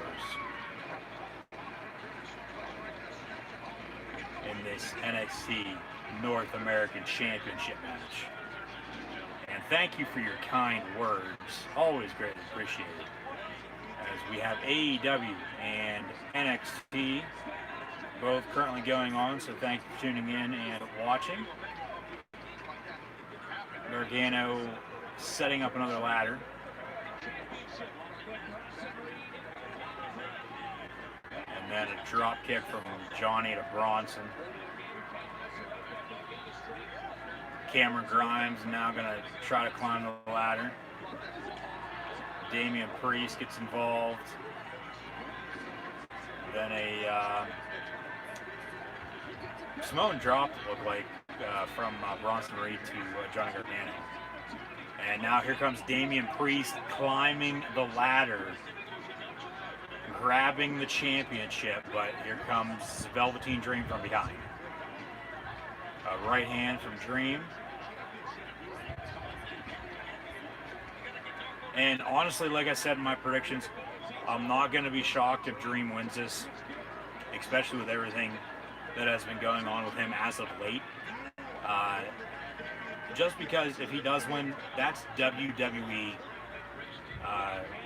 trying to prove a point that they do not care whatsoever at what we think. So, Priest, Gargano, Dream, Grimes, and then Bronson Reed. And I believe Bronson Reed's just in this match with hell of it. Obviously, they see something in him, but even a mid-card champion, no. Because, like I said, all he's going to be is another Bull Dempsey or an Otis. And no offense to either, but still, like, come on.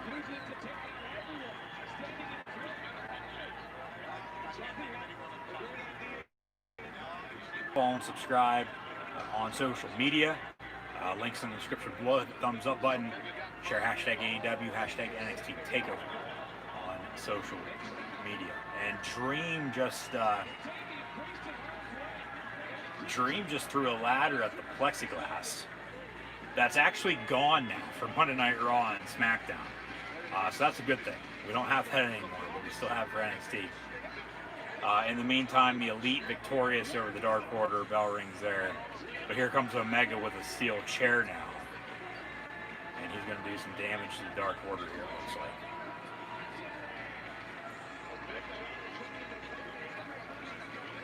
Everyone down and out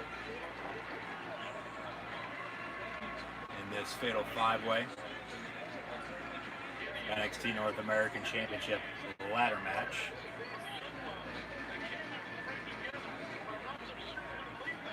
And the Elite, you know, somewhat butting heads once again with Omega and the Bucks. Maybe Omega's going to be the one to turn heel on Hangman, rather than Hangman turning on Omega. So Omega's, you know, he seemed frustrated as of late. Especially with Hangman and FTR and the Bucks and just all that wrapped up into one. Okay, Dynamite will be on a Thursday night now next week.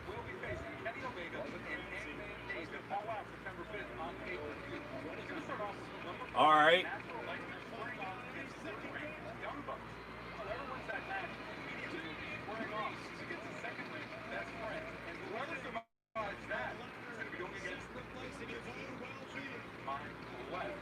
All right, we're going to have basically a fatal four-way over a few-week period with the Natural Nightmares, QT Marshall, and Dustin Rhodes. The Young Bucks, whoever wins that will face Best Friends. And then whoever wins that match will face FTR. And then whoever wins that match will face Hangman and Omega in 2 weeks at All Out for the AEW World Tag Team titles. I believe I got that correct from what I just heard. So Tully managing FTR now. And here comes Candice LeRae, the wife of Johnny Gargano, helping out. And she's attacking Cameron Grimes, knocks over a ladder. She's not even involved in any matches this evening. And then she slaps Cameron Grimes, formerly known as Trevor Lee. And I think he needs to go back to that gimmick rather than what he's doing now. And then Gargano with a ladder shot right to the head of Cameron Grimes as he had Candice LeRae up. And now they're going to work together. Candice off the top rope. sending Grimes into Damian Priest and Velveteen Dream. And now FTR with a few drinks. There's Hangman. It's going to be FTR, you would think, against Hangman and Omega. However, if they have somebody else, you still then have room for a regular tag team match with FTR and the Young Bucks. So we'll see what happens there. We're going to have a few matches over the next few weeks by the looks of it, by what they just said, if I heard that all correctly, with the top 4 tag teams in AEW. So Bronson Reed climbing the ladder. Here comes Candice LeRae from behind. Bronson has his hand on the championship, and she's trying to bat that title away. And Gargano's laying down. Here comes Bronson Reed off the top of the ladder with a frog splash with Gargano's wife on his back. And Gargano, I don't think he knows where the hell he is right now. So that's going to open the door for Damian Priest and Velveteen Dream, it looks like.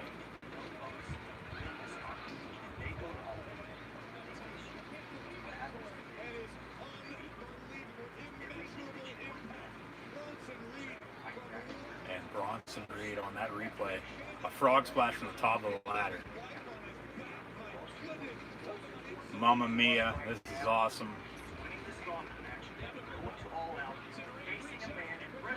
And we still have this interview going on backstage with FTR and Hangman Adam Page. Bronson Reed climbing the ladder. Damian Priest climbing the ladder. Here comes a taller ladder that Cameron Grimes has. But where's Dream and where is Gargano? Bronson Reed gets knocked down, and then Bronson Reed knocks the ladder that Grimes is on. Grimes on the normal ladder in the middle, who knocks Priest down. Here comes Velveteen Dream with a super kick. That misses. Kick to the back of the head. Dream's leg now caught up in the ladder as that falls down. Cameron Grimes, it's looking like he's going to win this. But then Gargano will come out of nowhere and he'll end up climbing and he'll win. And then he'll jump down and run off and be your new NXT North American champion again, probably, it looks like. No? They're gonna set up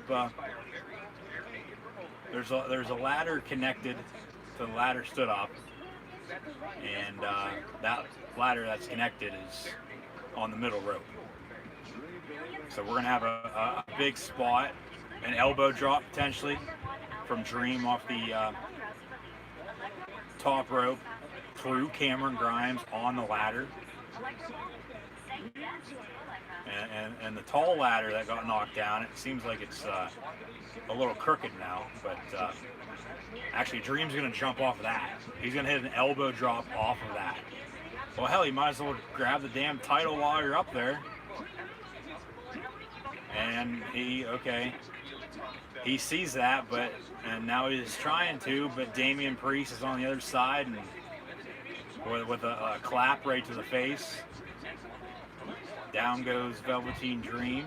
Here comes Bronson Reed from behind, taking out Damian Priest. Cameron Grimes still laying on the ladder. Where's Gargano at? Where's Johnny Gargano? Where's Johnny Wrestling?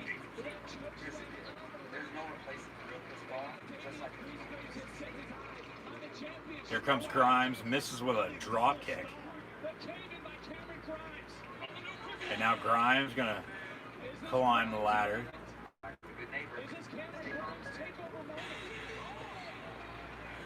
AEW will be on Thursday night next week on TNT rather than Wednesday. It'll be on Thursday night.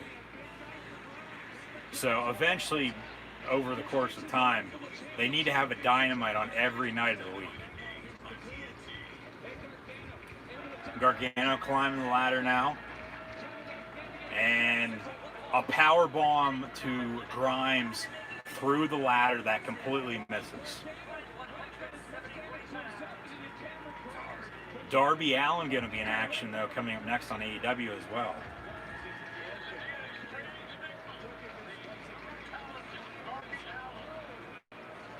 And Darby Allin's going to be facing some jobber.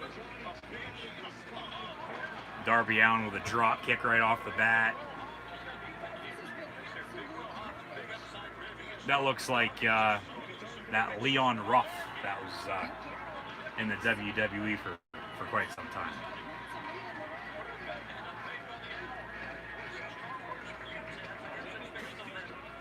That's an interesting take. I didn't actually notice that until you said it. Yeah, that is a little true to some extent. Yeah, I can see it. But we'll see what happens here. Dream in his purple leggings, as Damian Priest is laying on a ladder that's set up in between the ring and the barricade. And then Dream did something to Gargano there that Priest didn't even, nothing happened. Another botch. But in the meantime, in the middle of the ring, here comes Velveteen Dream climbing the ladder, about to grab the NXT North American Championship once again. But here comes Bronson Reed, and then Dream goes through a table that is set up ringside, like where all the fans are at. Like, he went outside of the ring, outside of the barricade, for God's sakes.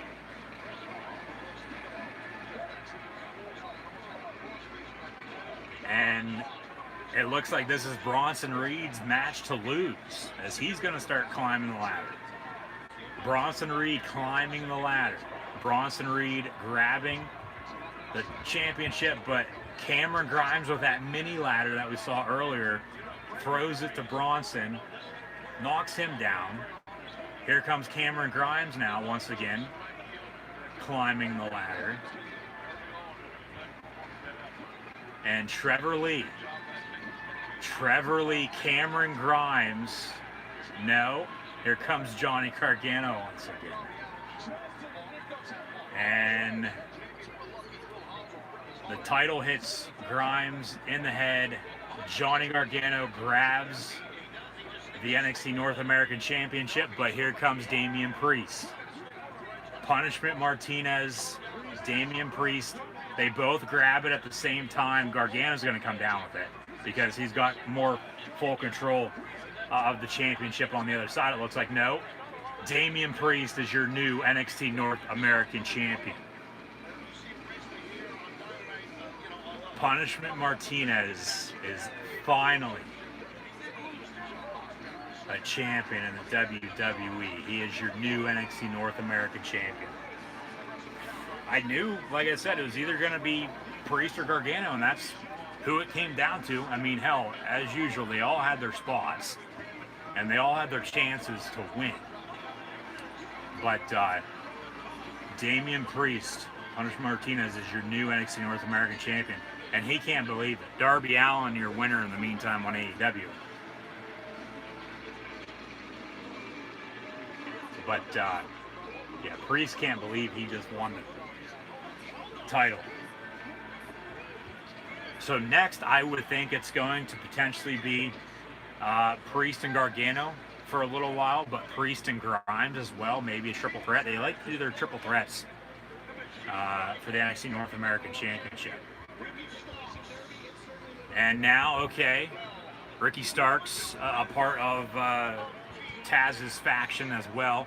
Taz on the mic,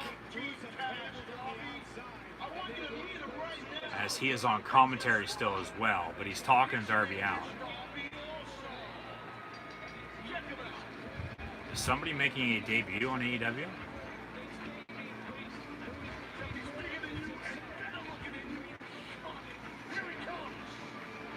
Taz just called Darby Allin a schmuck. Who the hell's this? Oh, okay.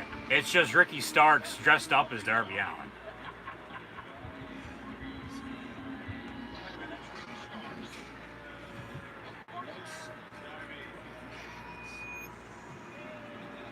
preview for SummerSlam tomorrow night with The Fiend and Braun Strowman, along with Randy Orton and Drew McIntyre, as both The Fiend and Orton will try to capture championships tomorrow night.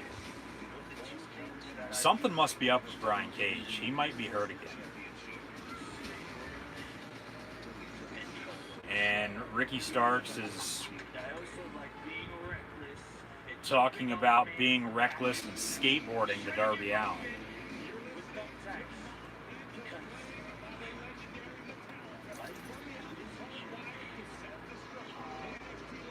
And Darby Allin really too, after he just returned after his injury, he could very well... Oh, there's Brian Cage from behind. All right. Ricky Starks with the distraction, dressed up as Darby Allin, and then Brian Cage from behind with the attack with the FTW Championship. So coming up next, though, NXT TakeOver 30, it'll be Adam Cole and Pat McAfee.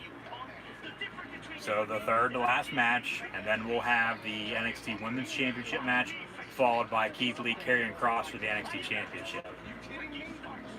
Cody, Brody Lee as well in AEW's main event this evening as well. So nothing wrong with Brian Cage, but Darby's another one too for the TNT title eventually some time down the road. This Adam Cole Pat McAfee match is going to be good.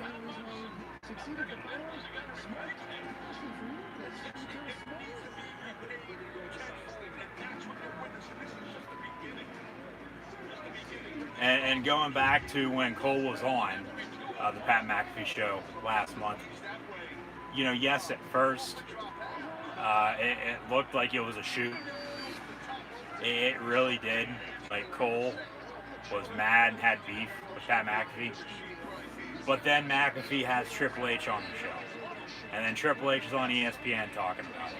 And then on NXT, they show footage of everything. And then Pat McAfee shows up to NXT.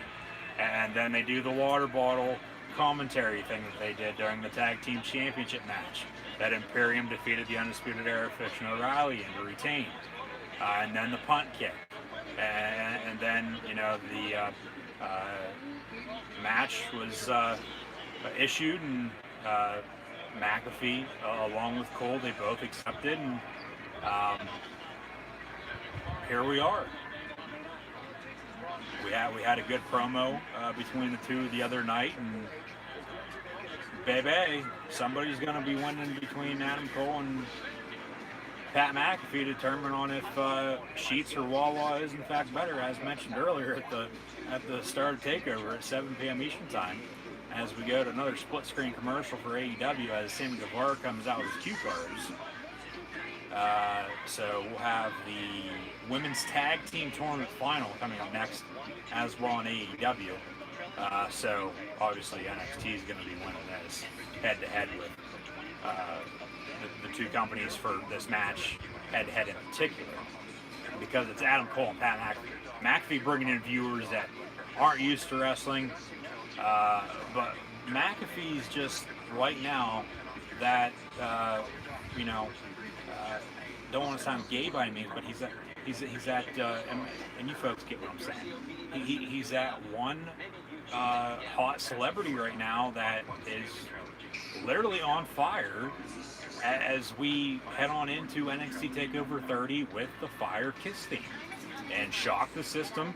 Here come the Undisputed Era.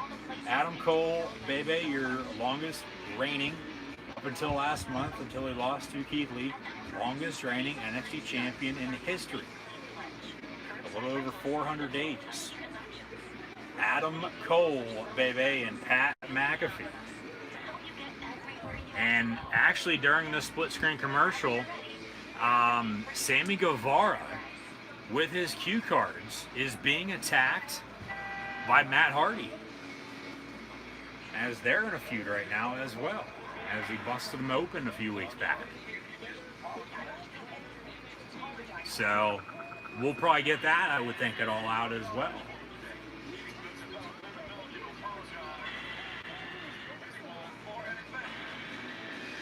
Boom!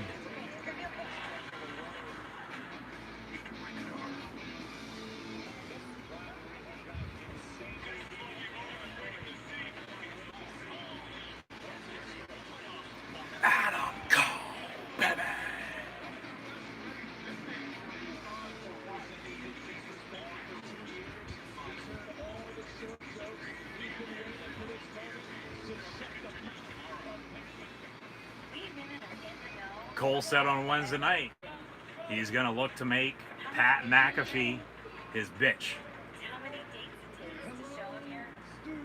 Hello, Stooges. McAfee in, alright, he's on the mic. His posse has Cole Sucks t-shirts on, but for the brand. Wakey, wakey, this is going to end quick for Adam Cole. As McAfee has a for the brand tank top on, let's do the damn thing. He's got for the brand knee pads on. He's a former all-pro punter in the NFL. He played for the Colts. He's from Pittsburgh. He kicked at West Virginia. And he punted the NFL for the Colts. And he just has that party mentality to him. I mean, if you've ever, you know, hear him tell stories about this, that, or anything in between, you know. Pat McAfee sort of getting the, oh shit, who's that one tag team in NXT right now? Oh, I'm drawing a blank. Oh, come on. Everrise. McAfee is getting the Everrise entrance treatment, but it is for the brand. It took me a minute to think of them because they've only been used a few times and they're really not that good. No offense, but McAfee now up on the middle rope. He's got AJ Hawk, the former Ohio State Buckeye and Green Bay Packer, by his side, as they are a part of the McAfee and Hawk show. And then the one other guy also played in the NFL. Don't know who he is. But then the guy to his right as well is also a good friend of Pat McAfee's. He's also Yinzer. He's from Pittsburgh. Lifelong friend, and he's part of the Pat McAfee show. Bell rings, match underway. Here we go. Adam Cole, Pat McAfee, NXT TakeOver 30. They lock up. Cole's gonna, ooh, says McAfee. Bring it. They lock up again. Cole's gonna carry the match, no doubt about it. But McAfee's gonna be able to last. He will. He knows what the hell he's doing. He knows what he's doing. Don't get me wrong. Like you can just tell. He's got it. He's got it. He's got that charisma. Obviously, yes, his first ever match. He's going to have to get better over time because everything takes time. Like, obviously, he's not going to go out looking like Triple H of all people. So, Adam Cole, Pat McAfee. McAfee grabbing the hair, and the ref telling him, "Hey, you can't do that." They break it up in the corner, and then they reverse into the other corner. All right, McAfee looking pretty strong, looking pretty good so far. Bring it, Adam Cole. And then McAfee limousine riding, jet flying, kiss stealing, wheeling, dealing, doing the Nature Boy strut in the ring. And McAfee calls a timeout now in the corner, trending now on Twitter. Hashtag NXT TakeOver when you share on social media, as well as Cole missed with a kick. And now McAfee thinking this is a boxing or an MMA fight, as he's getting a timeout in the corner and getting some water to rehydrate. Back to AEW as well. We got good old JR, Jim Ross, Tony Schiavone, Taz on commentary as well. But coming up next, and there's Leva Bates as well, the Librarians. Where the hell is Peter Avalon?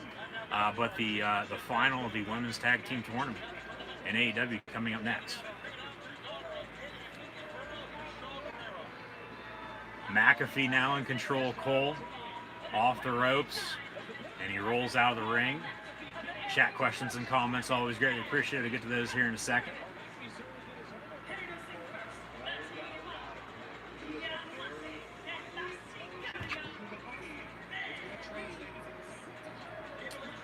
So far, give me 1 second on that. I will give full results right after this match, right before the co-main event of the evening, as we still have Io Shirai, Dakota Kai, and Keith Lee carrying Cross. I will say Damian Priest is your new NXT North American champion, but I'll get into the other matches that have already taken place on both AEW and NXT coming up shortly, as we now have a face-to-face ringside with a ton of security now in between with the Undisputed Era and Pat McAfee and the boys.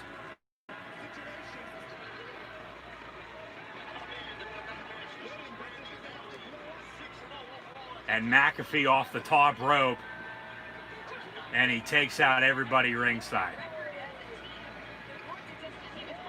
And he's wooing like Rick. Give me 2 claps and a Ric Flair, if you will, and a replay of that. That was actually pretty damn good on Pat McAfee's part. A swanton bomb from the top rope. Well, if he can do that, let's give us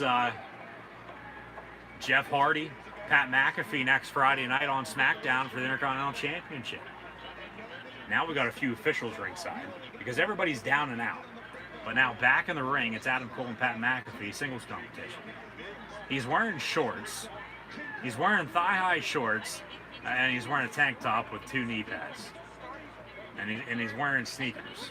No offense, but I mean, actually a pretty good outfit choice on his part, I do think. Honestly, didn't know what to expect from Pat McAfee this evening. But he's in control of Adam Cole once again right now.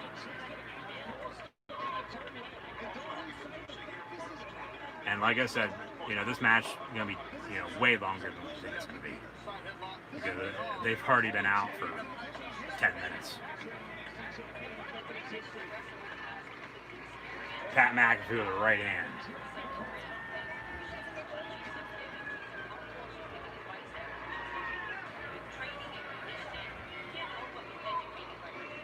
Pat McAfee and NXT TakeOver blowing up social media as the WWE Thunderdome did last night, SummerSlam.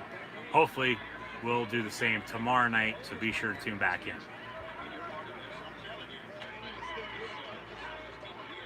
McAfee looking to go for the kick here, it looks like. The punt kick. Must have got some advice from Randy Orton. Pat McAfee picking up Adam Cole. They're obviously, close. Like they obviously wouldn't be doing this if they both didn't say, okay, let's do this. Like they're obviously friends, but it just makes it better for wrestling as McAfee puts them in a headlock. Because normally, when you have 2 competitors that are, close and they know what they need to do and they know what the other person needs to do, it's going to work itself out and, magic happens. So, end of story on that. There's not much else to be said. Ref tells McAfee to watch the hair once more.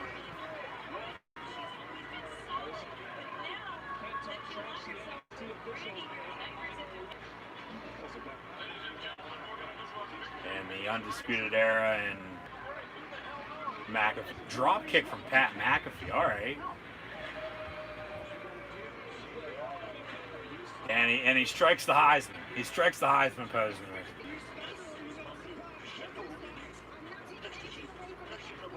And now it seems like we have a bit of buffering, so bear with me. Stay tuned if we have technical difficulties. Knock on wood, hopefully we don't, but with everything going on, we've got Adam Cole and Patrick McAfee on NXT TakeOver. And now it seems like we're back to normal for the most part. Looks like we'll close out of the 1 just to be on the safe side. So we'll see what happens here. But and nonetheless, once again, thanks for tuning in and watching. Here comes Adam Cole, setting up McAfee in the corner.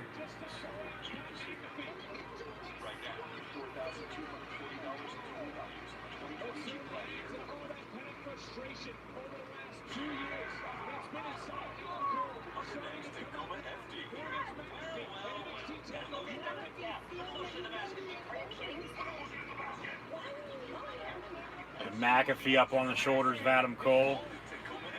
And wow, I'm a little surprised McAfee took that bump right there. The GTS. McAfee's head right to the knee of Adam Cole. Kick out at 2.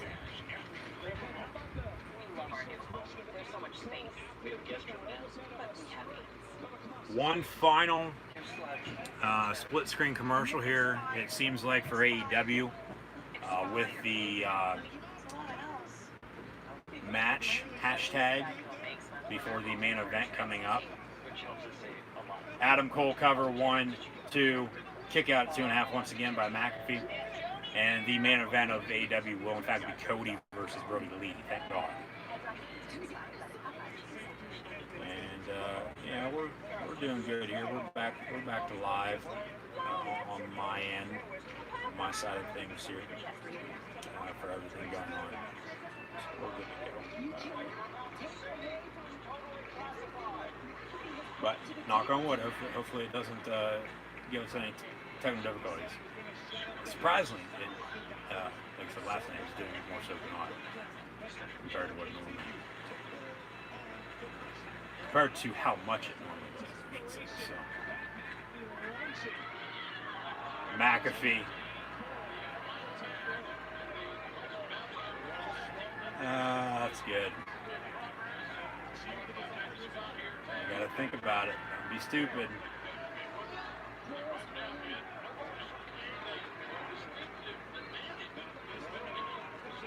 McAfee on the top rope. Cole's gonna slide on down and reverse this. There's no way in hell Pat McAfee is gonna go for a vertical superplex. Okay, he jumps down and does a backflip off the top rope. Pat McAfee. And McAfee, holy hell, he jumps from the, and he does hit the vertical superplex. Cover on Cole. 1, 2, and Cole kicks out.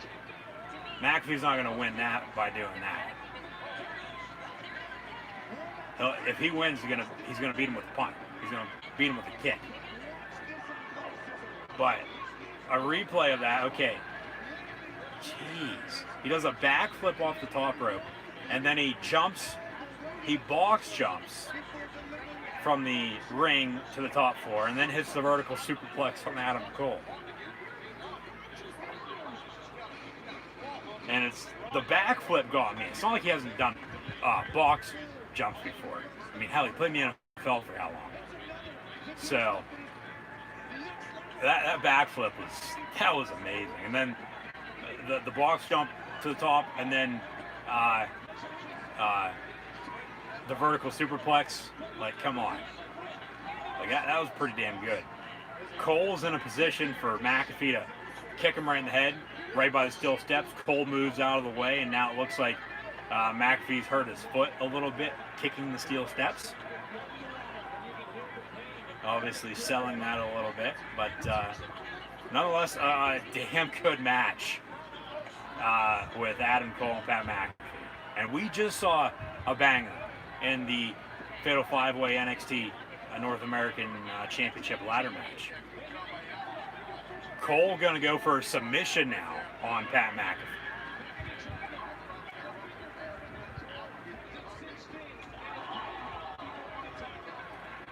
Adam Cole has the figure 4 locked in on Pat McAfee, excuse me. Yeah, that'd be something if Adam Cole had the figure 4 locked in on Adam Cole. Maybe in a video game, but Adam Cole has the figure 4 locked in on Pat McAfee. But McAfee gonna reverse it. But then Cole rolls it through. This is good. This is good. And Io Dakota is gonna be, pretty good as well, I'm hoping. And then, the main event with Keith Lee and Karrion Kross and Cody and Brody Lee, for God's sake. We still got some damn good matches to have happen.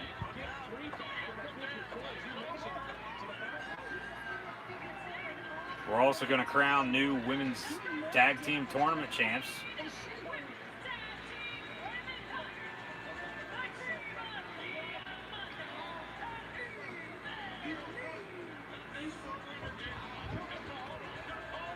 McAfee saying something to Cole, and then here comes Cole in the corner, just kicking them all to hell.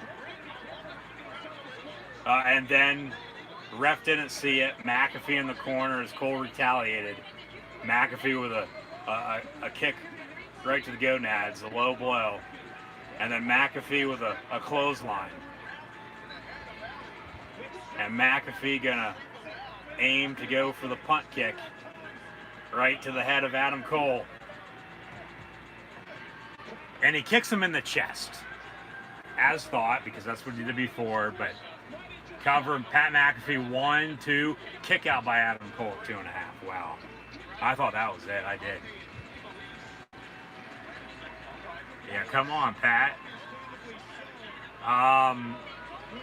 Honestly, they both do. I mean, it's been back and forth. It has been back and forth the whole entire time. So, yeah, come on, McAfee. Come on, Adam Cole. This is an absolute damn good match. Like, honestly, depending on what happens with Io Shirai and Dakota Kai along with Keith Lee, Karrion Kross, depending on what happens there, this might be the best match of the night. Like, honestly.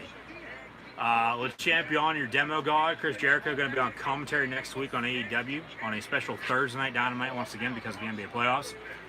We're going to have I believe they're calling it a tag team gauntlet. And then we're going to have a tables match. All right, they're going to not wait until All Out. It's going to be Matt Hardy and Sammy Guevara in a tables match next week on AEW. And then Moxley, MJF contract signing as well. Big Swole with Brett Baker as well. But coming up next, it'll be Cody and Brody Lee for the TNT Championship.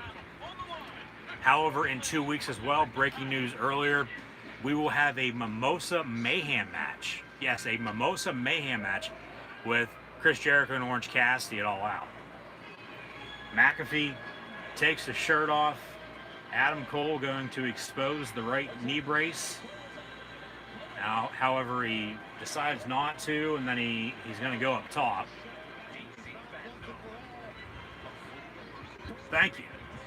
Thank you for tuning in and watching my live reactions play-by-play. Be sure to subscribe if you haven't done so already. Sunrise, sunset, cover 1, 2, 3. Adam Cole, your winner over Pat for the brand McAfee. A damn good match. Holy hell, that was good. I'm gonna have to go back and watch that again, though. That was good. That was awesome. Give me Pat McAfee against whoever. I don't care. Give me Pat McAfee in a match a few times a year. Not, all the time, but kudos to Pat McAfee. Like, hell yeah. Like, I was rooting for both of them. Honestly, I was, because I like both of them. I mean, I listen to Pat McAfee show, a few times a week, depending on what the discussion is. But,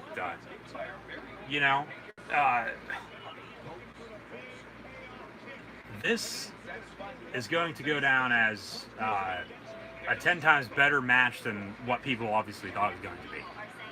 Because of who was in the match with Adam Cole and Pat McAfee. As we see replays of the match.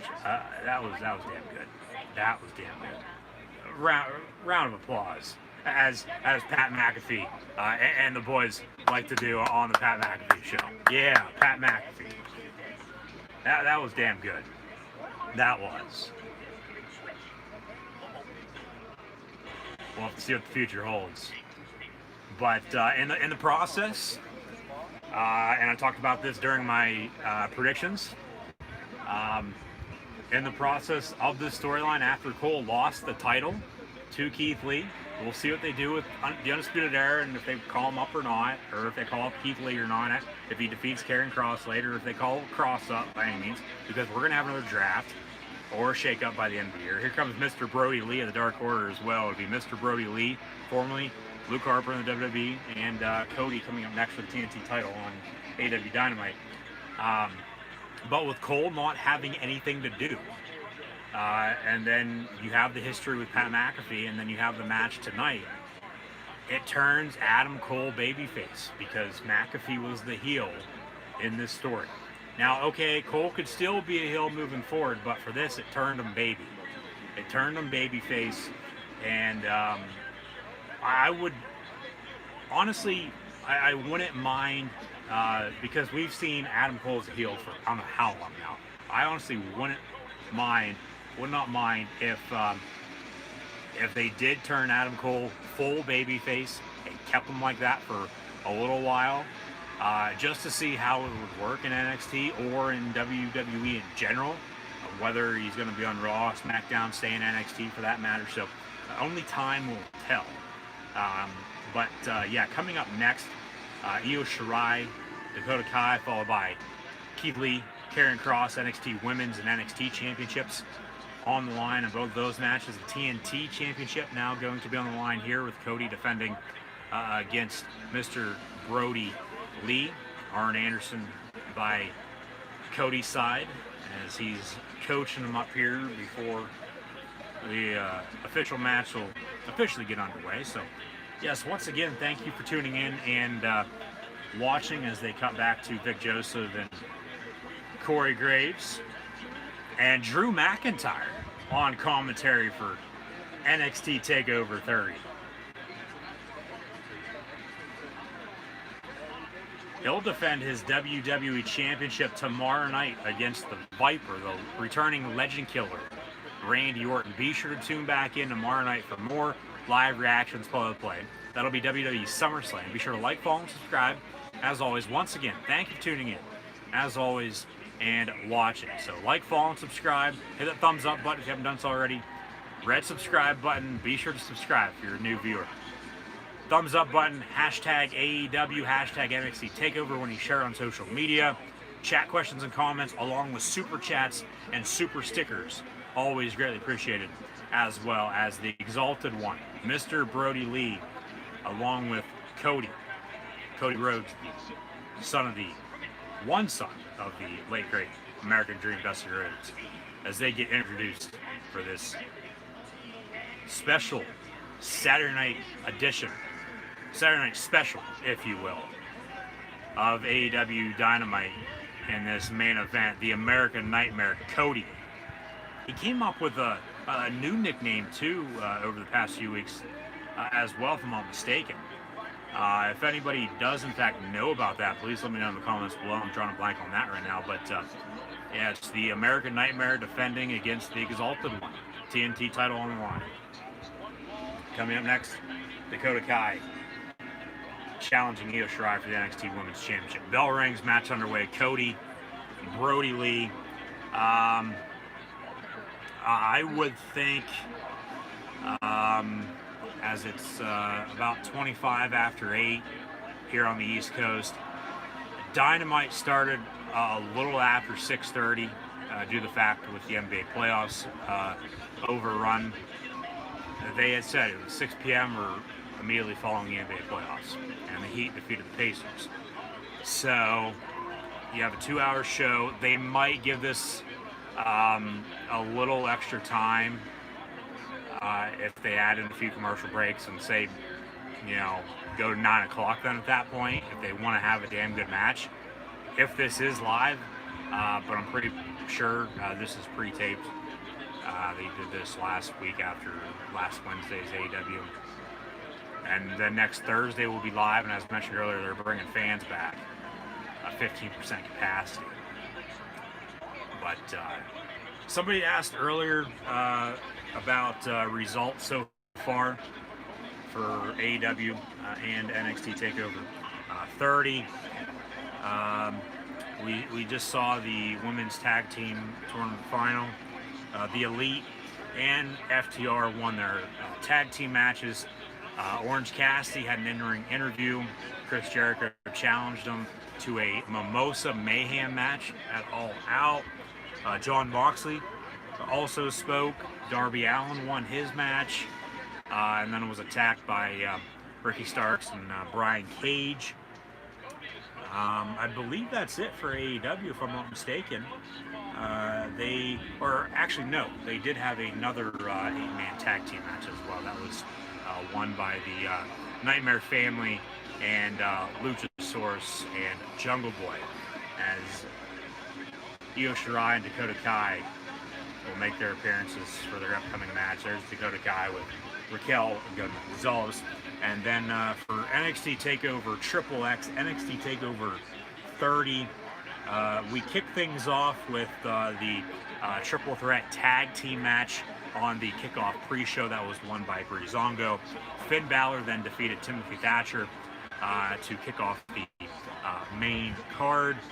We then saw the Fatal 5-Way NXT North American Championship match with Bronson Reed, Cameron Grimes, Johnny Gargano, Velveteen Dream, and your eventual winner and Punishment Martinez, Damian Priest. So Damian Priest, your winner and new NXT North American Champion. And then we literally just saw Adam Cole and Pat McAfee put on a damn effing show. And a damn good one at that, for that matter. Trying to watch what I say there, but Adam Cole with the win. Holy shit! Holy shit! So I try to watch what I say with that, but then a second later, holy shit! Brody Lee, out of nowhere, everyone is shocked. Brody Lee with a clothesline to Cody, cover 1, 2, 3. And the Exalted One, Mr. Brody Lee, is your new TNT champion. Hell yeah. Round of applause for him as well. He deserves it. Bow down to the Exalted One. And no Joseph Rudd, no Eric Rowan by any means. But here comes the Dark Order. Tony Schiavone also in the ring. They're playing it as Cody is injured now. But the Exalted One, Mr. Brody Lee, is your new TNT champion. Maybe Rowan's going to come out and challenge him. Wow. So that was quick. So they're going to go 2 hours, and they're going to be done here in a few minutes. Nobody believed in the Dark Order. Nobody believed in me, especially a 70-plus-year-old man. And Brody Lee states that he is a problem for AEW. They're bringing a stretcher out now for Cody. A monstrous clothesline. The Dark Order is here to stay. The Dark Order's now. Join the Dark Order.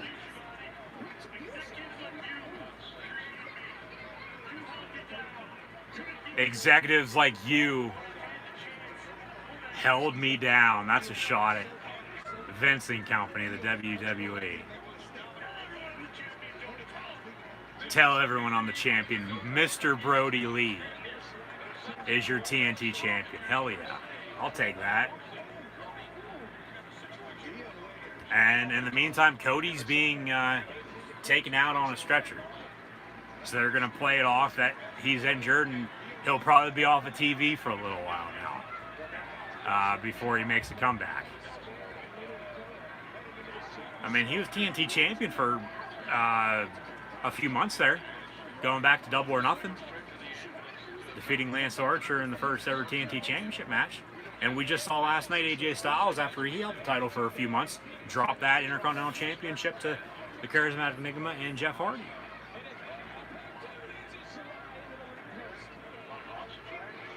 Giving Cody some oxygen now. We'll finish up with results momentarily. But yeah, Brody Lee is your new. I honestly really wasn't paying that close attention to that, just due to the fact that the match had just started, and I'm trying to answer a question, and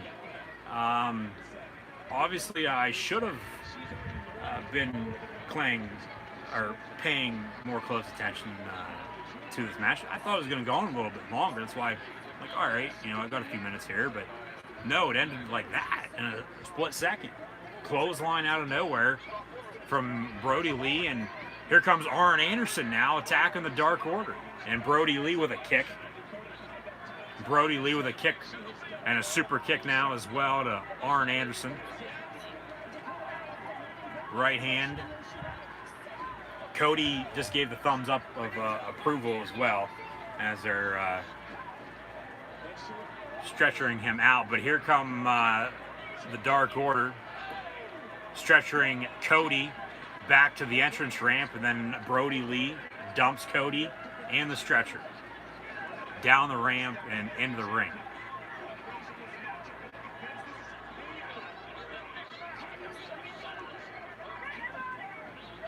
A damn good night of pro wrestling. This is one of the best nights in quite a while, to be honest with you. With just everything going on, with just how good these matches and just all the stories wrapping up or just starting, or whatever the case may be. Brody just whacked Cody over the head with like a briefcase or a purse of some sorts. Honestly, don't know what that was.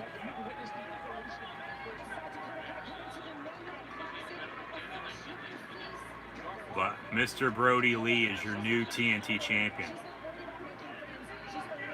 People like you, and he's pointing to Arn Anderson, because Arn was in WWE for how long? As a backstage producer. Who the hell is that? Oh, that's Goldust. There's Dustin Rhodes and Cody. There's QT Marshall. So it's basically now going to be the Dark Order versus the Nightmare Family. And okay, we might have a rematch with these two. There's Brandy getting on top of Cody, trying to protect them. Stand by your man, yeah. Good one. Good old JR. But here comes, who the hell is that?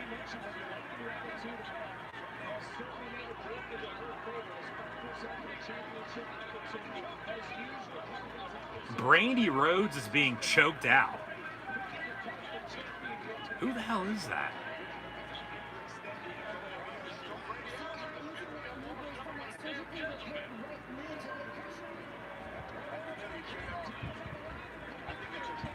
Evil Uno now holding the TNT title.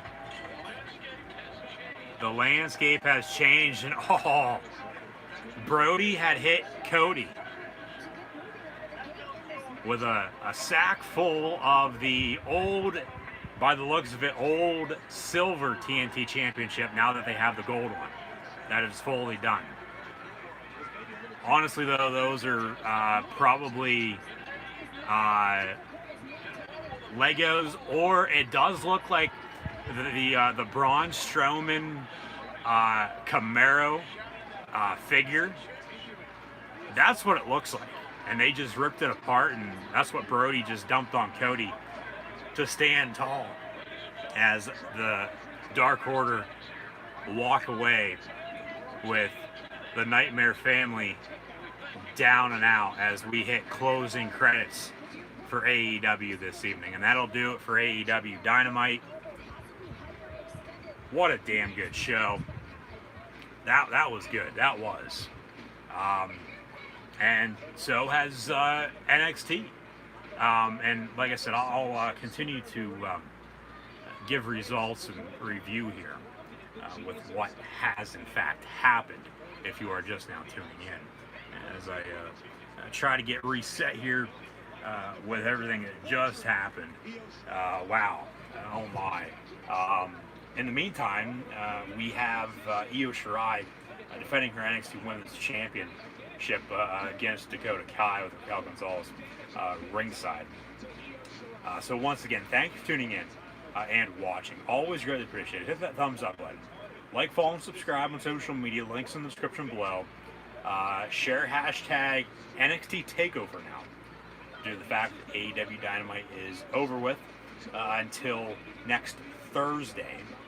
And then, yeah, if you have a chat question or comment, along with super chat or super sticker, let me know in the comment section below. And be sure to tune back in tomorrow night for SummerSlam. Be sure to tune back in Monday night for Monday Night Raw. As I was saying before, I heard the bell ring and knew from Justin Roberts, TNT champion Brody Lee, your exalted one of the Dark Order, talking about Adam Cole, Pat McAfee, and the damn good match that they had, and Cole victorious there because we just saw that. And now we have this Io Shirai Dakota Kai match that'll be followed up with Keith Lee defending his NXT Championship against Karrion Kross. But the big breaking news right now,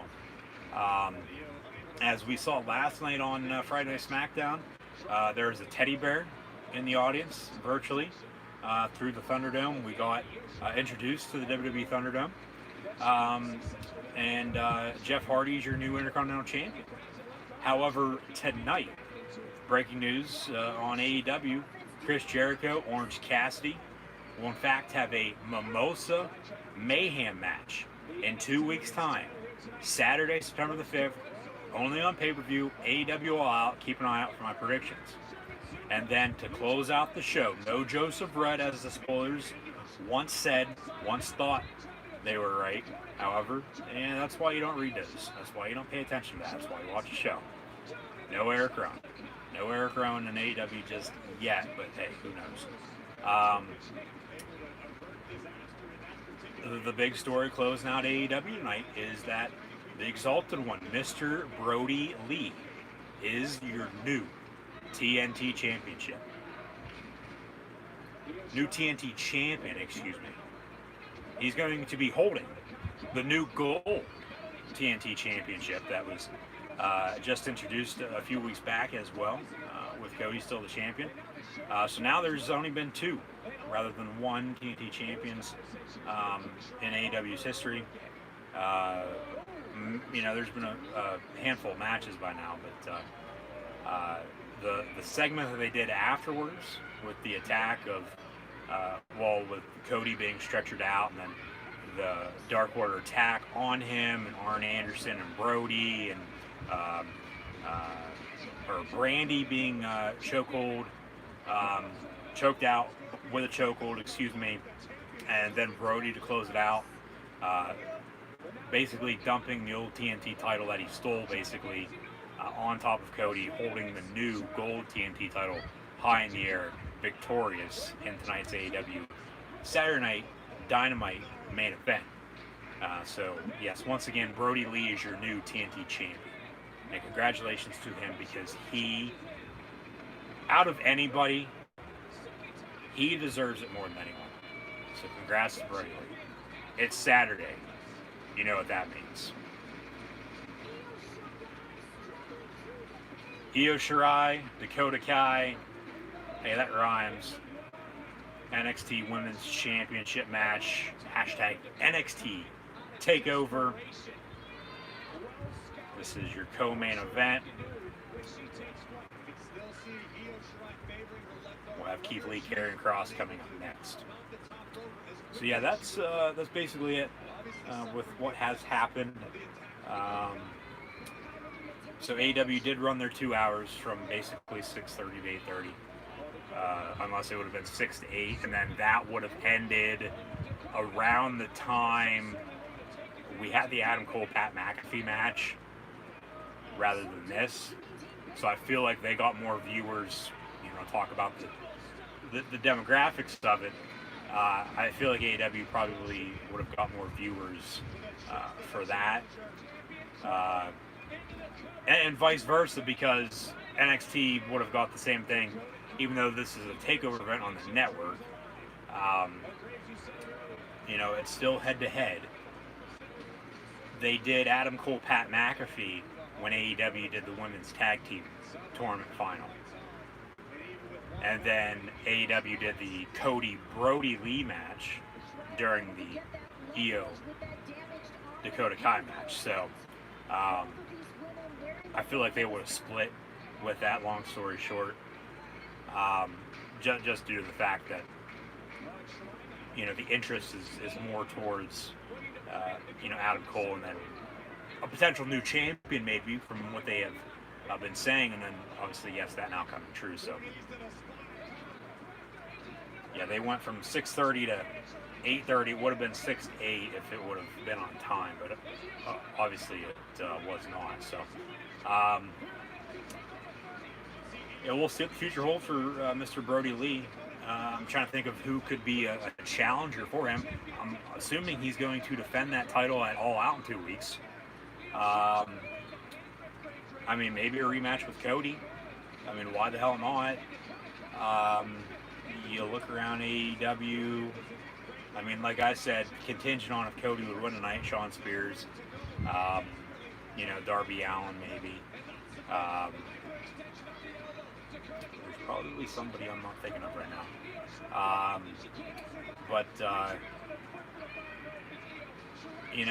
Depending on what happens with Moxley and MJF as well at All Out.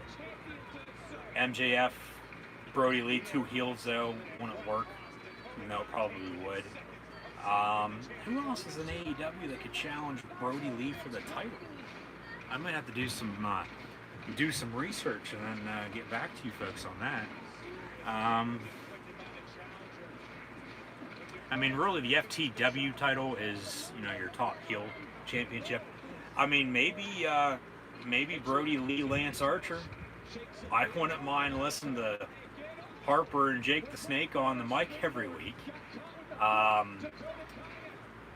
But it's probably going to be a rematch, I would think, in 2 weeks, and then they'll figure it out after that.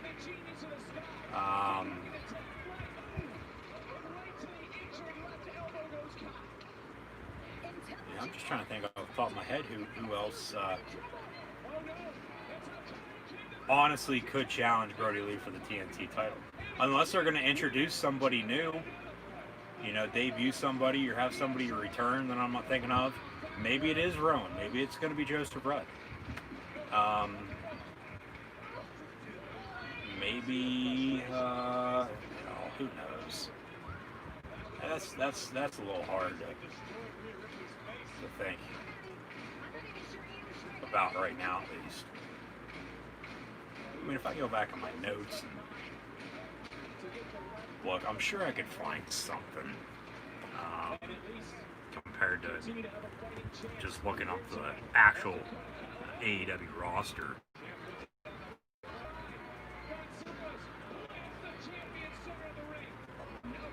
Strowman, Fiend as well. Raquel Gonzalez gets involved and helps out while the ref was down and out. Sorry for technical difficulty there. It disconnected and then asked me, as it normally does, to reconnect. So that's why it goes out, and then you'll see me staring at the screen, making sure everything's good to go before we restart it up once again. So Dakota Kai was taking advantage. Gonzalez with the help, but Io Shirai still kicks out. I'm trying to figure out who could challenge Brody Lee for the TNT Championship. Maybe if they split up Omega and Hangman, they're going to feud if they do that, though. So that's not going to be for a while until one of those could very well, get a singles championship opportunity then at that point. All depends on what happens with Moxley and MJF then as well. We could see Moxley and, Brody Lee for that title if they really want to put the World Heavyweight Championship on MJF, and I wouldn't have a problem with that right now. I honestly wouldn't. There's Jericho. Jericho Brody Lee after Jericho Orange Cassidy. Hell yeah. Whoever wins Jericho Orange Cassidy should face Brody Lee for the TNT Championship. You have Lance Archer, like I said. Maybe Joey Janela. Maybe if as Io Shirai retains her NXT Women's Championship tonight at TakeOver. Maybe if Jimmy Havoc, has cleaned up his act, bring him back. Maybe. Just trying to think what else. As we go back to Double or Nothing now. Hey, Colt Cabana, Mr. Boom Boom versus Mr. Brody Lee, the Exalted One. Because Colt was somewhat in the Dark Order there, and he really hasn't been used as of late. Here comes Rhea Ripley. NXT TakeOver, her brutality. Face to face now with Raquel Gonzalez. I bet you any money it's going to be Brody Lee, Colt Cabana for the TNT Championship. Give me this, give me this, give me all this. Raquel Gonzalez and Rhea Ripley. Gray's is awesome on commentary.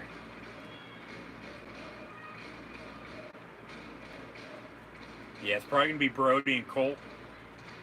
But give me Brody and Jericho. Please and thank you after All Out. Yes, please.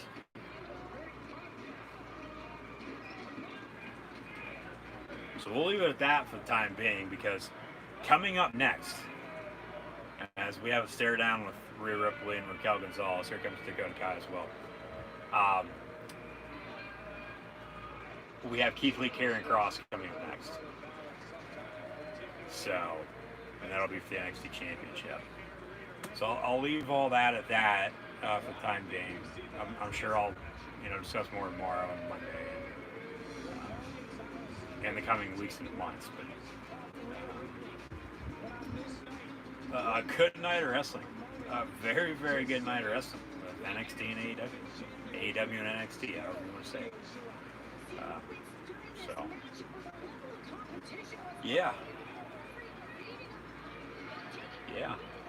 I honestly don't know what else to say. I mean, I'm sure there's something I was planning on coming back to, but yeah, give me Brody Lee and Chris Jericho. Brody Lee, Chris Jericho for the title. And that's just the mid-card title. That's not the World Heavyweight Championship. So it won't be. It'll be getting attention, but it won't be getting the disrespect that mid-card titles always get, if that makes sense. If I worded that correctly. So,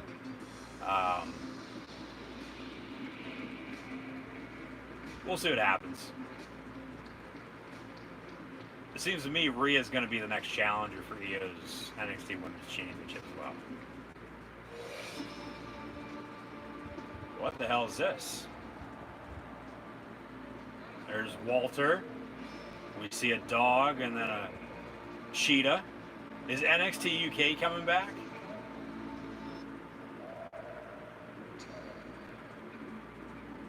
And now we see some horses running.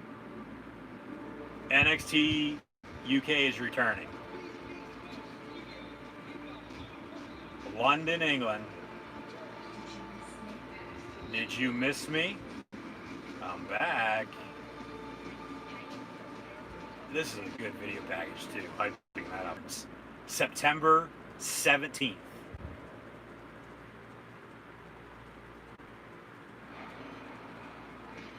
Now we have a flashback to DIY with Ciampa and Gargano going at it.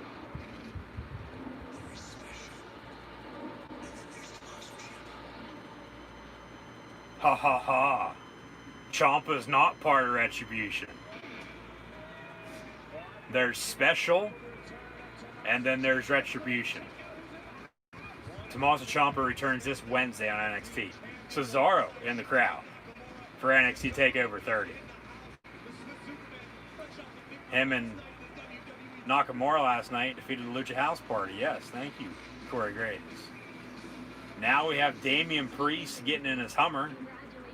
He's going to be going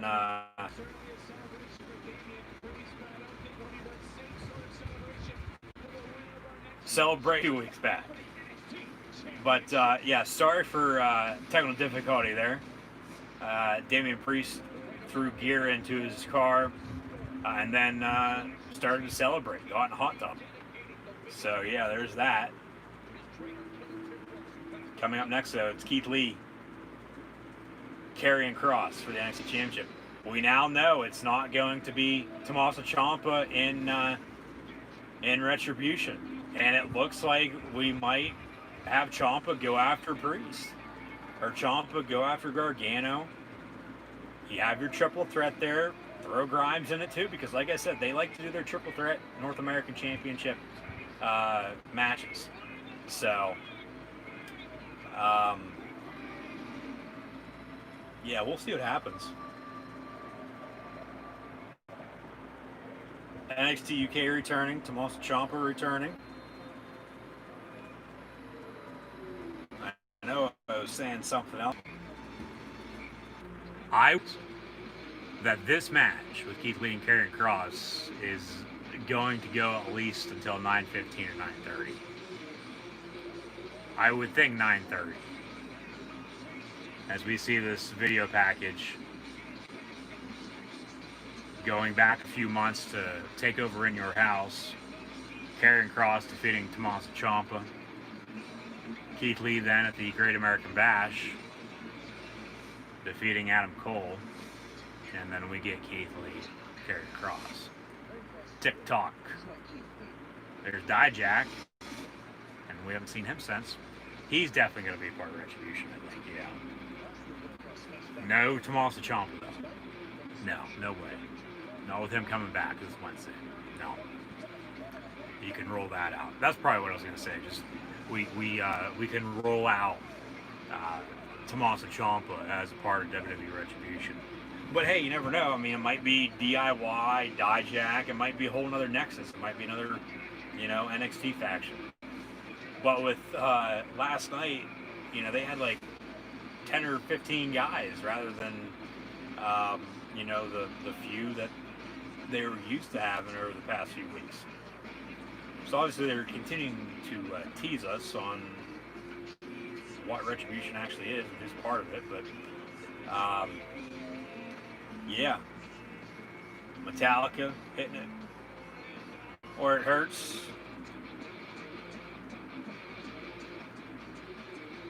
Getting us pumped up for Keith Lee Karrion Kross in this video package.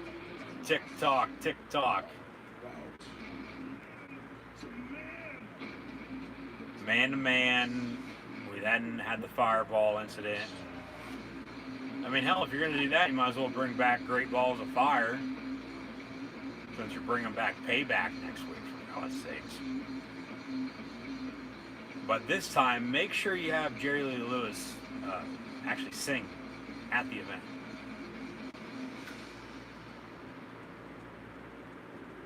TakeOver XXX, Kross versus Lee. Keith Lee, Karrion Kross, NXT TakeOver. I said earlier about Damian Priest's entrance and how good his is. Well, here comes the modern day Bonnie and Clyde in my eyes in WWE. Karrion Kross and Scarlett.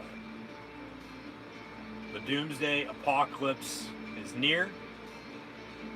His entrance is the current best in NXT. The Fiend has them one or two, maybe 3 ups up on the main roster. But yeah, we got Karrion Kross there and his I believe wife of a Smoke Show in Scarlett, who is decked out in a full body black latex suit. Fall and pray. There's Kross. And attention with an entrance, for God's sakes. you know they think he is the next big thing. And honestly, and I've talked about this before, if he didn't sign when he signed last year, and Hangman Adam Page signed with the WWE instead of AEW, Hangman would be in his situation right now, I think.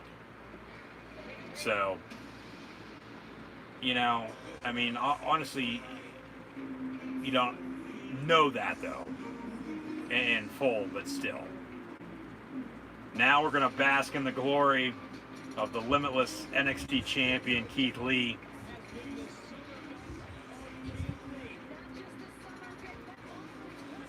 The former Texas A&M Aggie.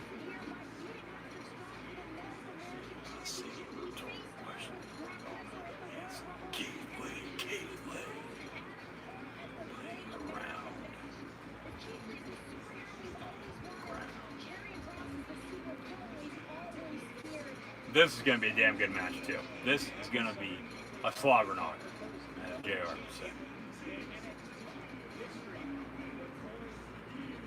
Steel truck.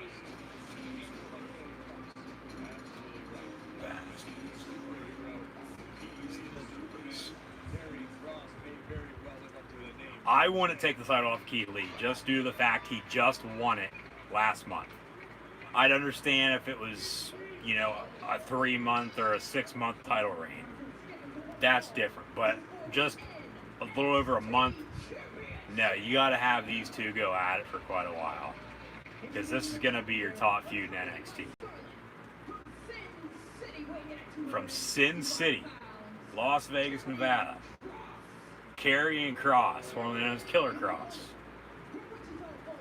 From Wichita Falls, Texas, the Dallas-Fort Worth area.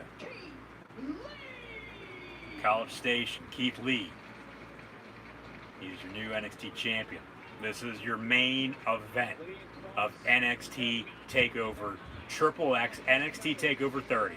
So once again, thank you for tuning in and watching. I'm your host, Encyclopedia Sports, Cohan Luke 96. Like, follow, and subscribe on social media. Hit that thumbs up button. Share hashtag NXT TakeOver on social media.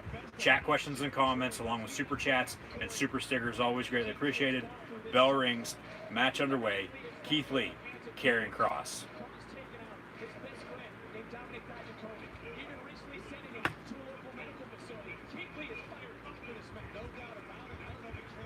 Keith Lee with some rights and lefts to the back of Karrion Kross. Don't take the title off of Keith Lee. Keep it on him. But you have to, in the process, make Karrion Kross look as strong as possible, because you build him up to be what he is now, and then you have him lose, and then it all goes away. Okay?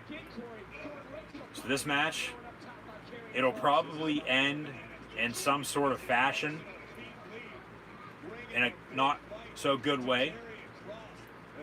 A disqualification of some sorts, Scarlett getting involved, somebody else returning, or whatever the case may be. One way or another, I do believe, and I'm not going to have a problem with Karrion Kross winning the title, but this is just honestly what I think is going to happen. Keith Lee is still going to walk out TakeOver NXT champion, one way or another.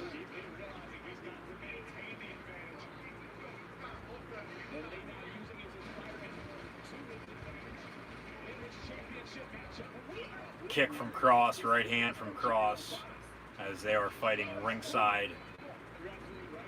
We will go over memories and moments of NXT TakeOvers as well very shortly, so stay tuned. As Kross breaks the count. Actually, we're going to go over those now, just due to the fact that I do believe, but I thought the same thing with Cody and Brody Lee match going on for quite a while, and then that ended, shortly after it began. So Keith Lee moves out of the way. Kross hits a right hand, hits the plexiglass now, face first into the plexiglass. Keith Lee breaks the plexiglass now as Kross moves out of the way. Some NXT moments, memories and moments, I guess you can call it, as I've been saying this evening, for NXT TakeOver history, for myself at least. Like I said, from 2015 on, but then I've gone back and watched all the ones before then. So basically, all the takeovers in history, and just NXT in general. We'll go in order, I suppose. We'll begin with Kevin Owens debuting December of 2014, and then up against Kevin Steen at the time, and then Kevin up against his old partner in crime and El Generico, Sami Zayn, and then defeating Sami Zayn at NXT TakeOver Rival to become NXT champion in February 2015. So Owens was owning NXT for 3 months before he became NXT champion. That May, Sammy got called up to do the John Cena United States Open Challenge, got hurt. A couple weeks later, I believe a week later, if I'm not mistaken, insert Kevin Owens. Kevin Owens, as your NXT champion, up on the main roster 6 months after he debuted with the company. And then he defeated John Cena at the Elimination Chamber pay-per-view that year as well. Fast forward a few months, July 2015, the Beast in the East event over in Tokyo on July the 4th, Finn Balor defeating Kevin Owens, because at that point Owens was up on the main roster basically full-time at that point too. So Finn Balor becoming NXT champion at Beast in the East. And then that fall, that October, the first ever, I do believe it was, might have been the second, Dusty Rhodes tag team as a tag team. That was TakeOver Respect. And that was actually Bayley and Sasha as well. That was 5 years ago already, and now 5 years later, we're going to have another feud, it looks like, with Bayley and Sasha Banks once again. And then later on, down the line, Finn and Samoa Joe feuded for that NXT Championship, but then insert Shinsuke Nakamura as he made his debut in April 16, as him, along with the Good Brothers and AJ Styles, January 16, left New Japan Pro Wrestling to come to the WWE. Nakamura went to NXT, AJ to the main roster, debuting at the Royal Rumble that year. Good Brothers then with the company from then until just recently, of course. Now in Impact, Talk and Shop, Mania a few weeks back. Once again, thanks for tuning in and watching that if you did. But Nakamura making his debut against Sami Zayn at that pay-per-view. That was NXT TakeOver Dallas. That was WrestleMania 32 weekend. And now we're on the road to WrestleMania 37. Hopefully with fans in attendance next April. Next March. Excuse me, I do believe it is. Penciled in at this point in time, in Los Angeles.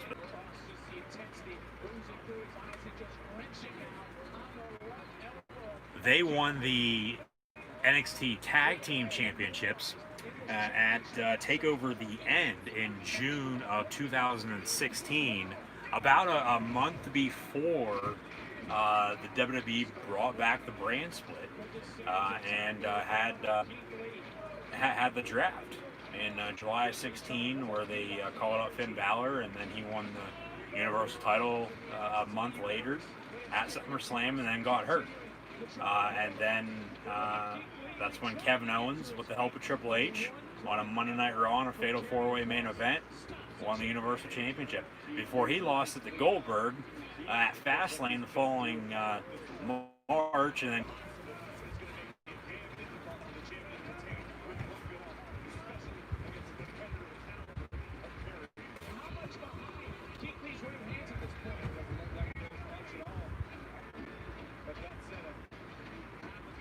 compared to what it normally is up to this point.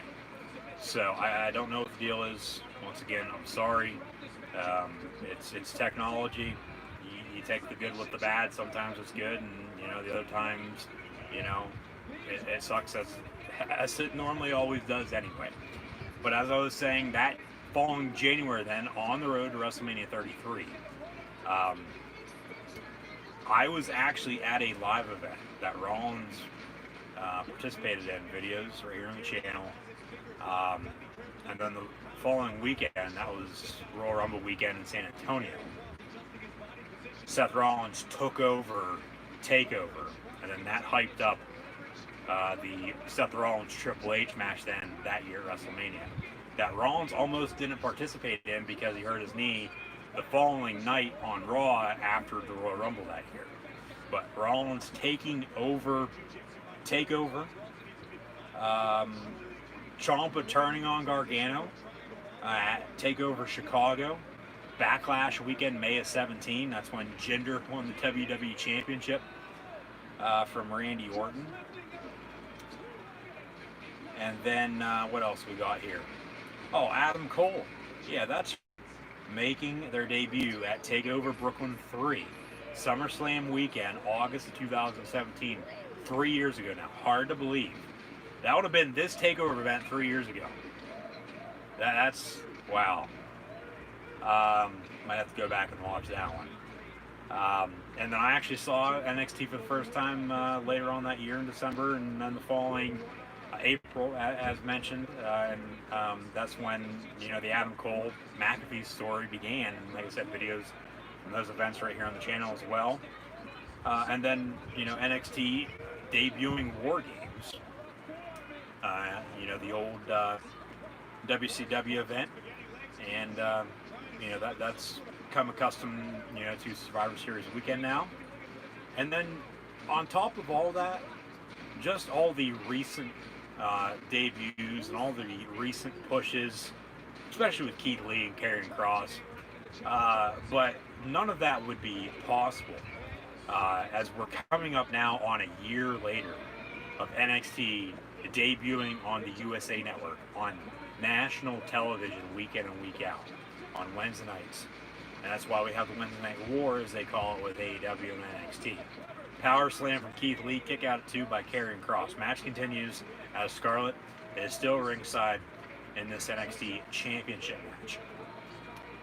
But when they made the move, and they basically had to, because they knew AEW was going to be on TV on TNT, and NXT was still on the WWE Network at this point last year. They go to USA Network. They were on for a few weeks before AEW and NXT actually went head-to-head, beginning October the 2nd last year on Wednesday nights. NXT was on for like an hour for 2 weeks on USA, and then the second hour of both shows would be on the network. And then they did a full 2-hour show, I think, maybe. And then it's been full go ever since, with AEW and NXT every single Wednesday night until now, because of the NBA bubble with the NBA playoffs. Dynamite had to be moved until tonight, a Saturday night special, to NXT TakeOver. And NXT TakeOver 30, the main event currently going on with Keith Lee and Karrion Kross. So once again, thank you for tuning in and watching.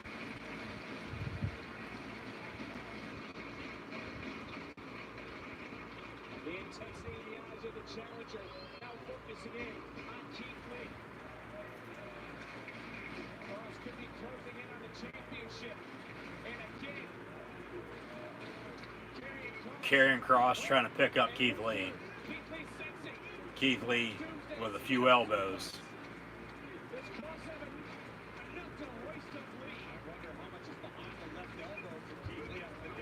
And hell, with everything, you know, that's going on this year,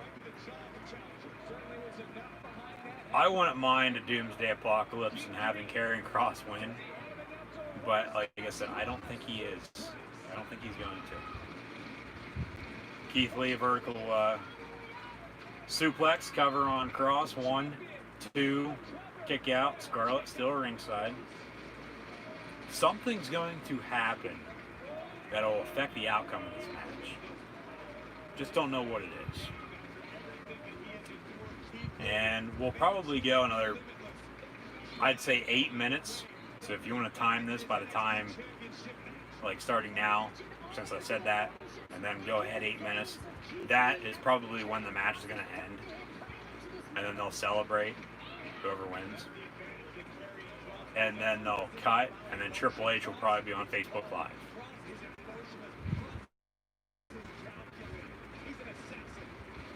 That's how it normally goes.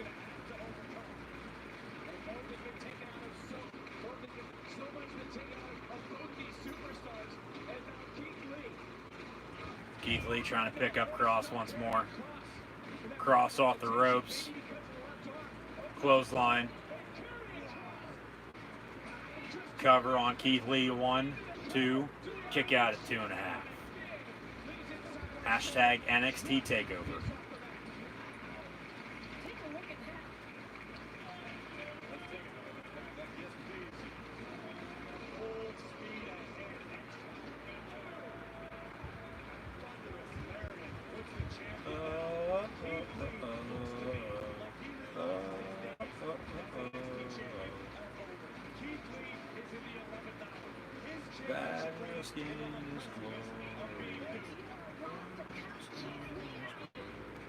Keith Lee.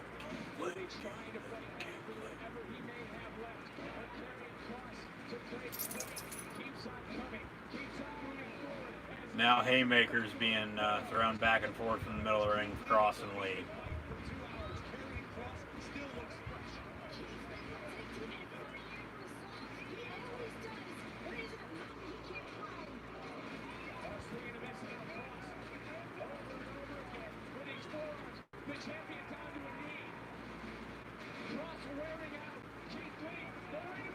Cross off the ropes, Keith Lee off the ropes.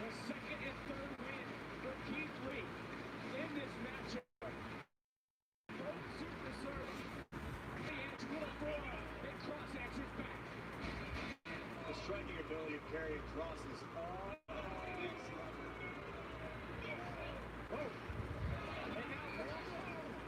Suplex from Cross to Keith Lee.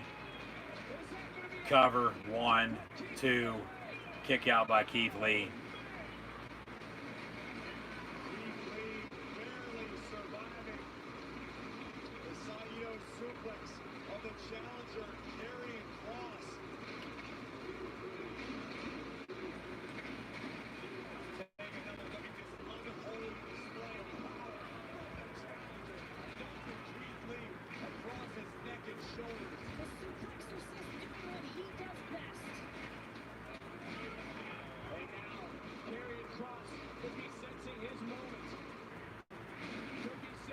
Karrion Kross staring down Keith Lee.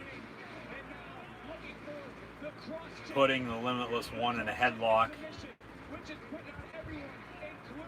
Has Keith Lee down. If Keith Lee passes out, if Keith Lee taps out, Karrion Kross is your new NXT champion.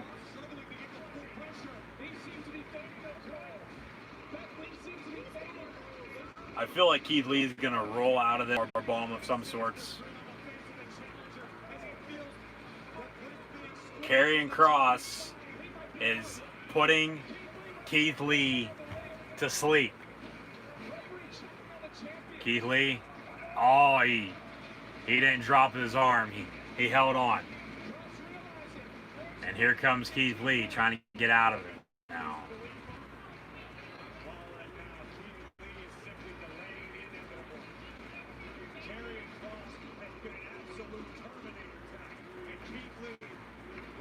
Since that last interruption that is continuing to make me mad.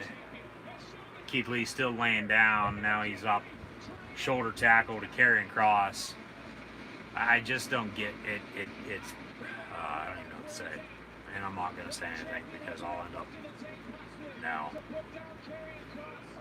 Here's your power bomb. Pop up power bomb from Keith Lee to Karrion Kross. Cover, kick out at 2.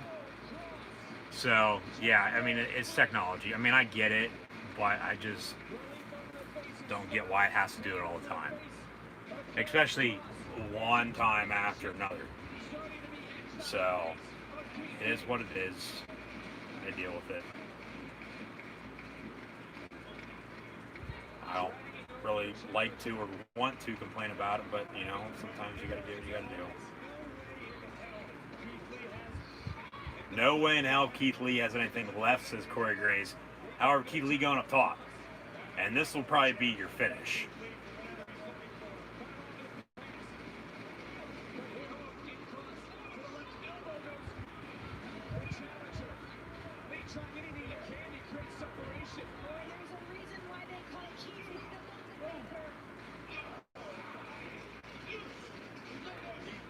Keith Lee sitting on the top rope. Karrion Kross standing on the middle rope. And yeah, this is basically, having two Bevos, two bulls, going back and forth. Suplex off the middle rope. 1, 2, 3. Karrion Kross is your new NXT champion. Wow, I didn't think they'd actually do it. Karrion Kross has done it. Keith Lee's definitely getting called up to Raw or SmackDown. Definitely. Fall and pray. TikTok, Keith Lee's time as NXT champion is now officially up. The end is near, potentially for Keith Lee's NXT career as well. We'll see what they do with him. I think you have to call him up now. You have to bring him to the main roster. But Karrion Kross is your new NXT champion. So we had, in both main events of AEW and NXT tonight, 2 new champions being crowned. A few replays.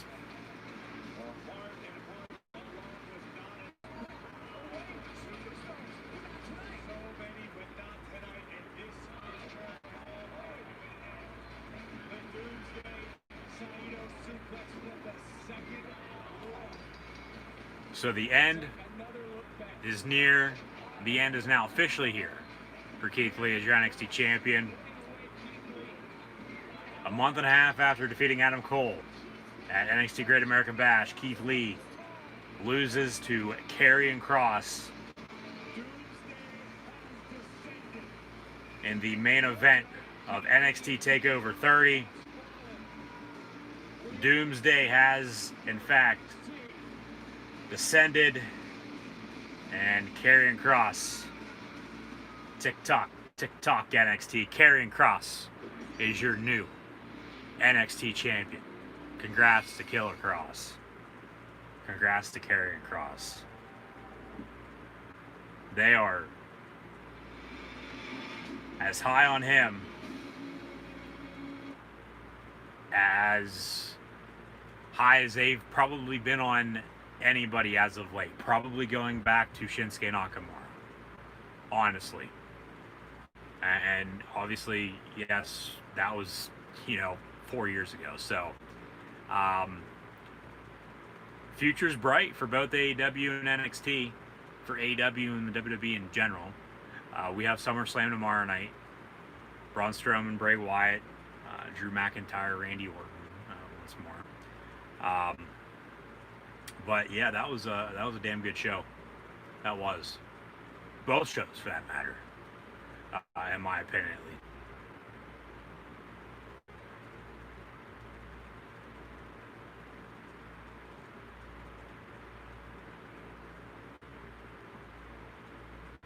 Head to head, that those shows were pretty damn good.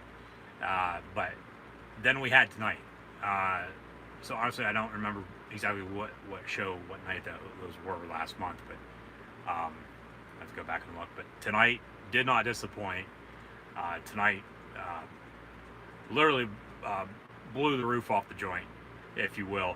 But tomorrow night we have SummerSlam. And we're going to be back inside the WWE Thunderdome. So we'll have to see what happens there. As mentioned in my predictions, and then last night as well, and I'll say it once more right now too, the match card for SummerSlam tomorrow night, other than the 2 championship main event matches with Strowman and Wyatt and McIntyre and Orton, the rest of the match card does not intrigue me at all. So we'll see, how my mood is tomorrow, along with how the show goes. Um, but yeah, as well, be sure to tune in because I will have breaking news, as mentioned, that you will not want to miss. So be sure to tune in to WWE SummerSlam and then also WWE Monday Night Raw on Monday night for the fallout of SummerSlam, because I honestly do believe we will find out Retribution will be doing.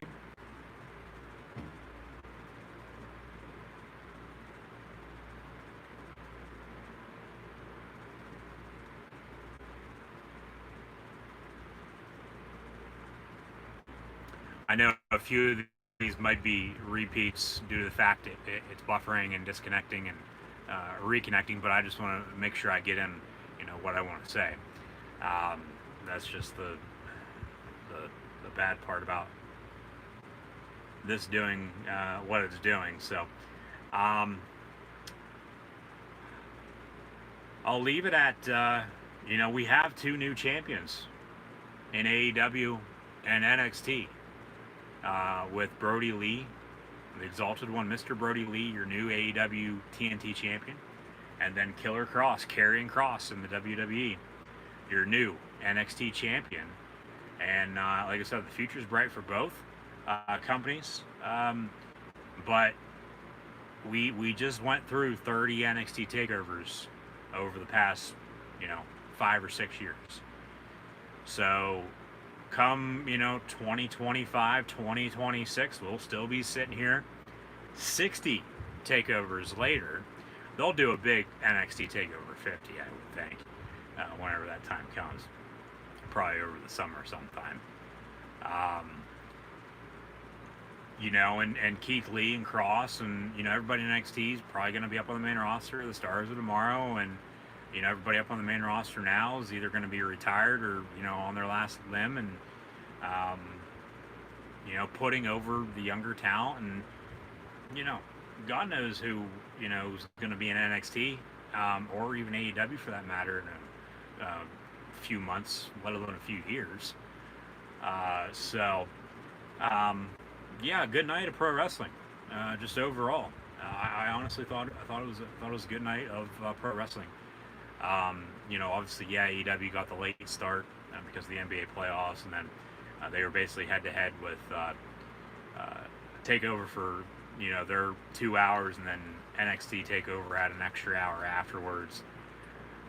But the match of the night, in my opinion, that I actually thought was better than Keith Lee, Karrion Kross, and Cody, Brody Lee, because of how short that was.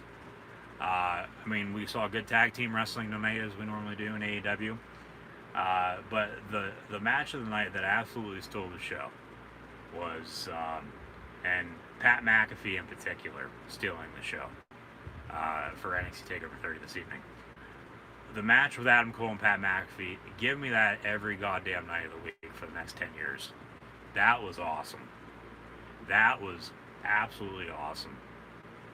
And kudos, like I said, to Pat McAfee for never, ever stepping into the ring before in front of a live audience on the WWE Network and having a match with one of the best in Adam Cole. So Damian Priest is your new NXT North American champion. So basically both mid-card titles change hands with AEW's TNT and NXT's North American. And then Killer Kross, your new NXT champion as well. So, like I said, a good night of pro wrestling, regardless if AEW started later or not, it all worked itself out. And, here we are, almost 4 hours later for live streaming with live reactions of AEW on a special Saturday night edition of Dynamite. They'll be on Thursday night now next week. And then WWE NXT TakeOver 30 the night before WWE SummerSlam tomorrow night. So as mentioned before, be sure to tune in. You're not going to want to miss my breaking news once more. Be sure to tune in WWE SummerSlam 2020, where we'll see the Monster Among Men and the Fiend Bray Wyatt battle it out in a Falls Count Anywhere for the WWE Universal Championship. We'll also see the Chosen One, the Scottish Psychopath Drew McIntyre, defend his WWE title against the Viper, the returning Legend Killer Randy Orton. What's in store for the WWE with Retribution? Only time will tell. Once again, thank you for tuning in and watching my live reactions play AEW Dynamite, WWE NXT TakeOver 30. Be sure to tune in tomorrow night for SummerSlam. Mr. Brody Lee, the Exalted One himself, is your new AEW TNT Champion, along with Damian Priest winning the Fatal 5-Way NXT North American Championship ladder match to become your new NXT North American Champion. And then to close things out, Karrion Kross defeats Keith Lee to become the new NXT Champion to close.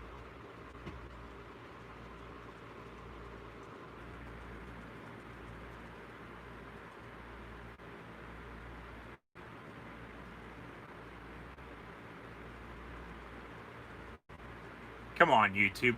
Enough with the disconnect and having me reconnect. I'm trying to end this. I'm trying to finish this up and wrap it all up. But obviously, that's a sign that I need to wrap it up and be done. But I was just saying, just be sure to like, follow, and subscribe on social media, and be sure to tune back in tomorrow night as well for WWE SummerSlam. So like, follow, and subscribe on social media. Links in the description below. Hit that thumbs up button.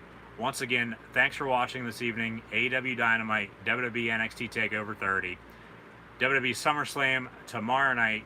Be sure to tune in. Hope to see everybody then.